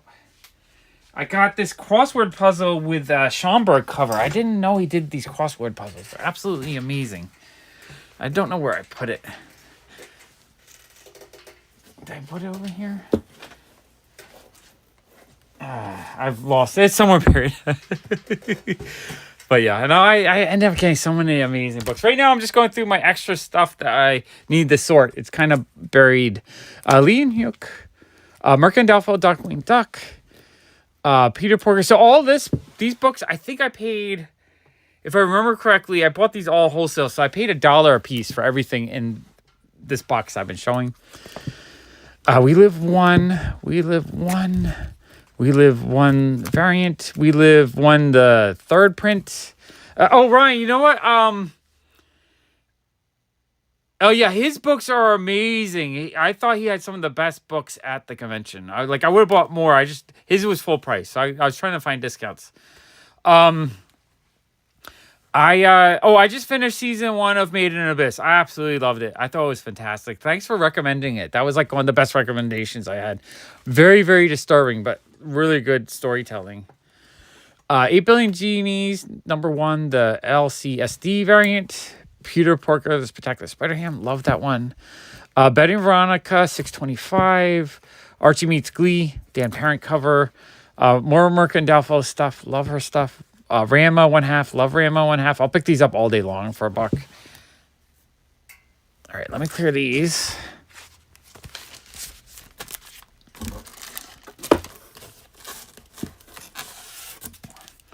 Okay, we got First Hope Summers, I believe. Really fun cover. Love that one. We Live One. I grabbed all the We Live he had because I love We Live, and just the price was too good not to grab them all. Kill New cover. I don't know if it's a ratio, but it's like triple signed. So that was pretty cool. Yeah, no, his books were the best at the convention, and they were rare books. Books you just do not see. So it's like you kind of have to pay up. And he gave it to me for a good price. I paid $7.75 for the pair, I think. Which as priced, he had it at was it $10.50? So I like this one, I could not find. There's a 4.0 that sold on Heritage for I think like $4.50, $4.30, $4.50. So I paid, $100 or $200 above that, but I think this one is slightly better than a 4. It's probably like a 5. So I think that was okay. And like this one, the price was good. Even if I paid a little bit, it's not stuff I'm going to get again. It's like impossible to get it. Yeah. I figured I was so confused because there's like 2 extra movies they made out of the first season. I have to edit, or I don't watch the 2 edited seasons, but watch the movie and then the second season. I got it. I figured it out now. I started buying the manga because the manga seems to really add to the storyline. So I want to read it and just like see the additional storytelling. Lady Mechanica number 5. I love the series. I pick these up every time I see them. I love this Kenneth Rocafort cover. It's absolutely amazing. It's beautiful. More beautiful Merkin Delpho stuff. Like, I could not believe the stuff I was pulling out. Something's Killing Children number 12. The really awesome Moon Girl Devil Dinosaur first appearance of Princess Fish. I've been looking for this one forever. I am so thrilled to get that. I don't think I got these ones. I think I paid a little bit more for, but that was the one I was actually looking for. Spider-Woman number 5, Reen Gonzalez cover. Love that. E-Boss, Sabine Rich cover. Sabine Rich Wonderland cover. Sabine Rich Dawn McTeague cover. Zombie Tramp number 11. More of these beautiful Lady Mechanica covers. Absolutely love these. Jay Anacleto cover. Love that one. We Live number 1. Probably like a 3rd or 4th print. All right, Donald, take care. All right, you guys are all getting tired. All right, let me finish this one box, then I'll call it a night too, because I'm kind of tired too. But yeah, Donald, I will try to work on Adventure Time before I go to sleep. Yeah, that issue is a fun key issue, the Kingpin Kid. We Live 1 in 15 is awesome. Oh, these are the cards that they gave away when you bought them, I believe, back in the day. Whenever that was, 2 years ago, a year ago. More We Live. All the We Live, I grabbed every single issue he had. Carmen 1, We Live 1, I think that's a ratio. 1 in 15 ratio. Like, just multiple duplicates. I'm going to hold on to these because I do really like the We Live series. And if they ever do something with it, they'll definitely have some value. Oh, that's my camera. Yeah, I'm going to move these out of the way. All right, we're blasting through this box because I'm getting tired. I don't know how much more energy I have left. Oh, you just got here. Okay. What time? I don't even know what time it is. 11 o'clock? Maybe I could do a pop walk if people want to hang out and ask questions. We only find them when they're dead. Number 1, the really awesome Jenny Friesen variant. The Case of the Wasted Water. I believe that's a Neil Adams cover. This thing is super dope. I love that. Oh, More Fun Adventure Time. This is a fun like pre-order variant or something. I love that. I'm going to put that in the pile to sort to see if it's a duplicate. Jen Bartel, Black Widow cover. Love that. Morley and Hugh covers. Love that. Vampirella 1, I believe. Sergio Aragones, Massacres, Marvel #1. Street Side Anthony actually gave this to me because I had a copy get damaged when the basement flooded, and he gave me another one. And that was like the one thing I was... All right. All right.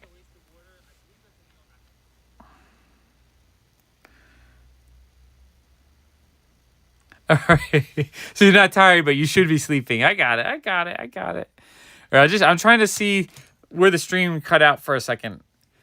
Okay, so I showed that one.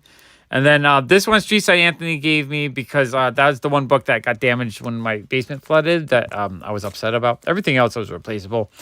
World Tree #1. I think this is the improper ink level error that was recalled. Fiona Cake #3. Put that in the Adventure Time pile. Gargoyles 1, David Nakayama. Sad Sack #85. Beetle Bailey #59. Marvel Zombies Resurrection 1, Rian Gonzalez variant. I love that. We Live #1. Arrow #1. I believe that's the Ratio variant. I was actually looking for a copy of that. Happy to grab that. Peach Momoko Virgin variant. That's awesome. Debbie Dates #5. I love these Archie clone books. Welcome Boy #9. Warfront Dynamite Joe 39.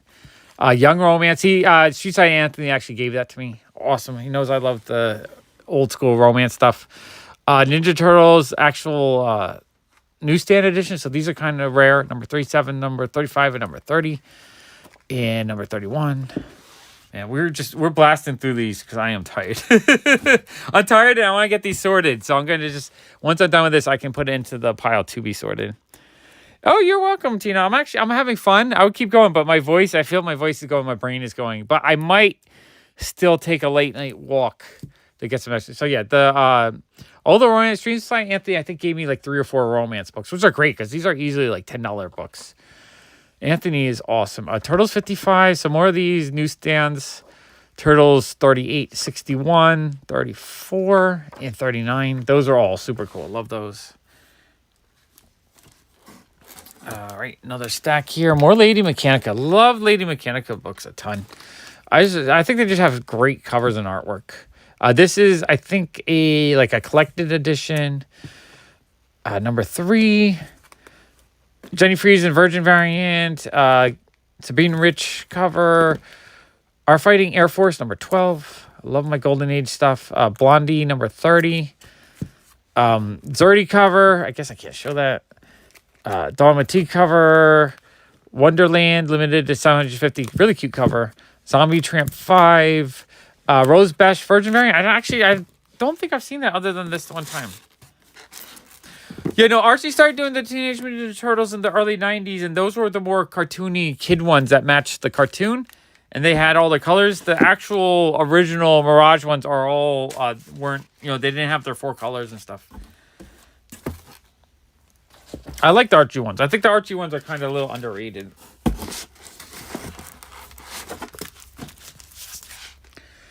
Really fun Lee and Hugh. I forget the name of the series, but it's an awesome Virgin variant. Mercandolfo 1 per store Virgin variant, which is awesome. More Peach Momoko Virgin variants. I love those.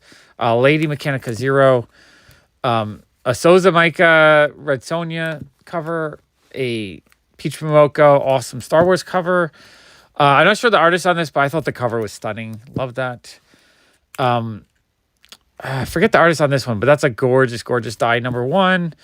Peach Momoko Virgin variant. Something's Killing Children. Love that. Warrior Nun #1. First appearance of the Warrior Nun. I love the show, so I kind of collect them. And then Rian Gonzalez. I'm not sure what comic that is, but it's a cute cover. Peach Momoko Virgin variant. I love that one. Another Lady Mechanica. I really like the Lady Mechanica. I grabbed so many when I was going through his boxes. Peach Momoko Star Wars High Republic. Silk #1, Grendel #1, first appearance of the female Grendel. Grabbed a couple copies of those. 3 copies of those. I think those weren't cheap. Those ones, I mean, they're cheap, but those weren't dollar ones. And then I think that's a White Widow comic book. Okay, I think that's everything in that box.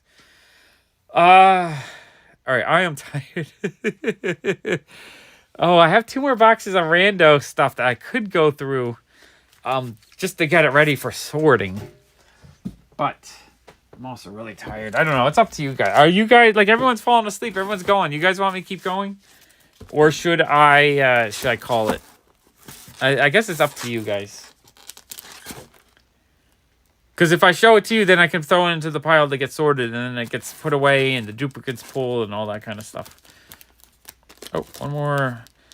Oh, I think I just saw another Adventure Time. I forgot to pull. No, I guess my voice is going. Maybe I should call it. Yeah, you're right, Tina. Okay. I had fun though. We almost made 3 hours. I think this is good. Maybe I will. Let's do 5 minutes. Let me. I don't know how well the phone works down here. We can sort of get a tour. Okay, so we have here until I give Mons the connection. So in the front here are all boxes that we're working on that need to be sorted still, or semi-sorted. Then the back here around the corner is stuff that still needs sorting a little bit, but we've worked on. And then, yeah, it's up to Jason.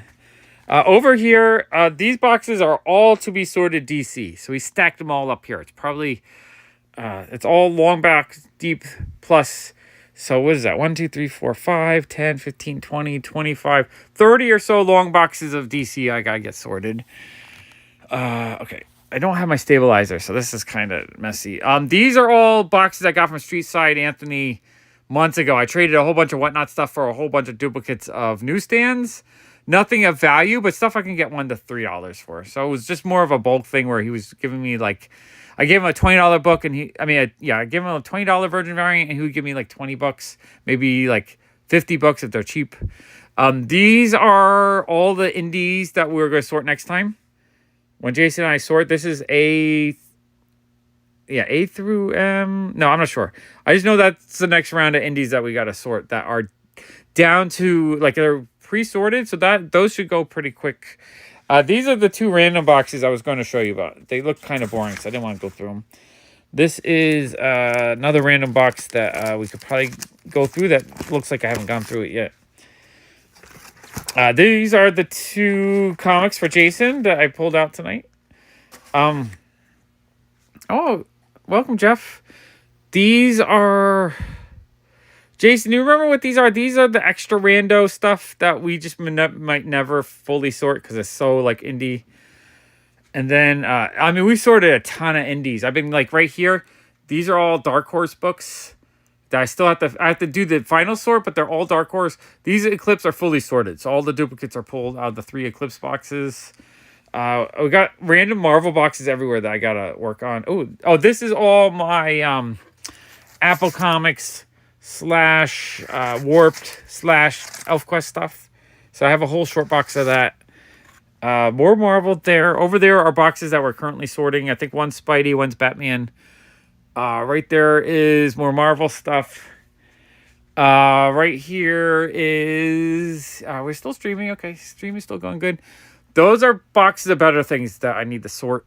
More Marvel. These are a bunch of long boxes of Marvel and DC that need sorting.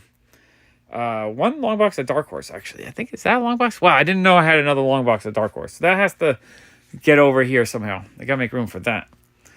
Right here are mid-sort sections. So this is Image stuff. This is Star Trek. This is random Marvel. This is Fantagraphics, I believe. Yeah, that's all Fantagraphics right there, which is cool. This is all Top Cow. This is all Harvey. This is all Avengers, which this is more likely what's going to go into the shop once I pull duplicates. This is all Fantastic Four. This is all Captain America.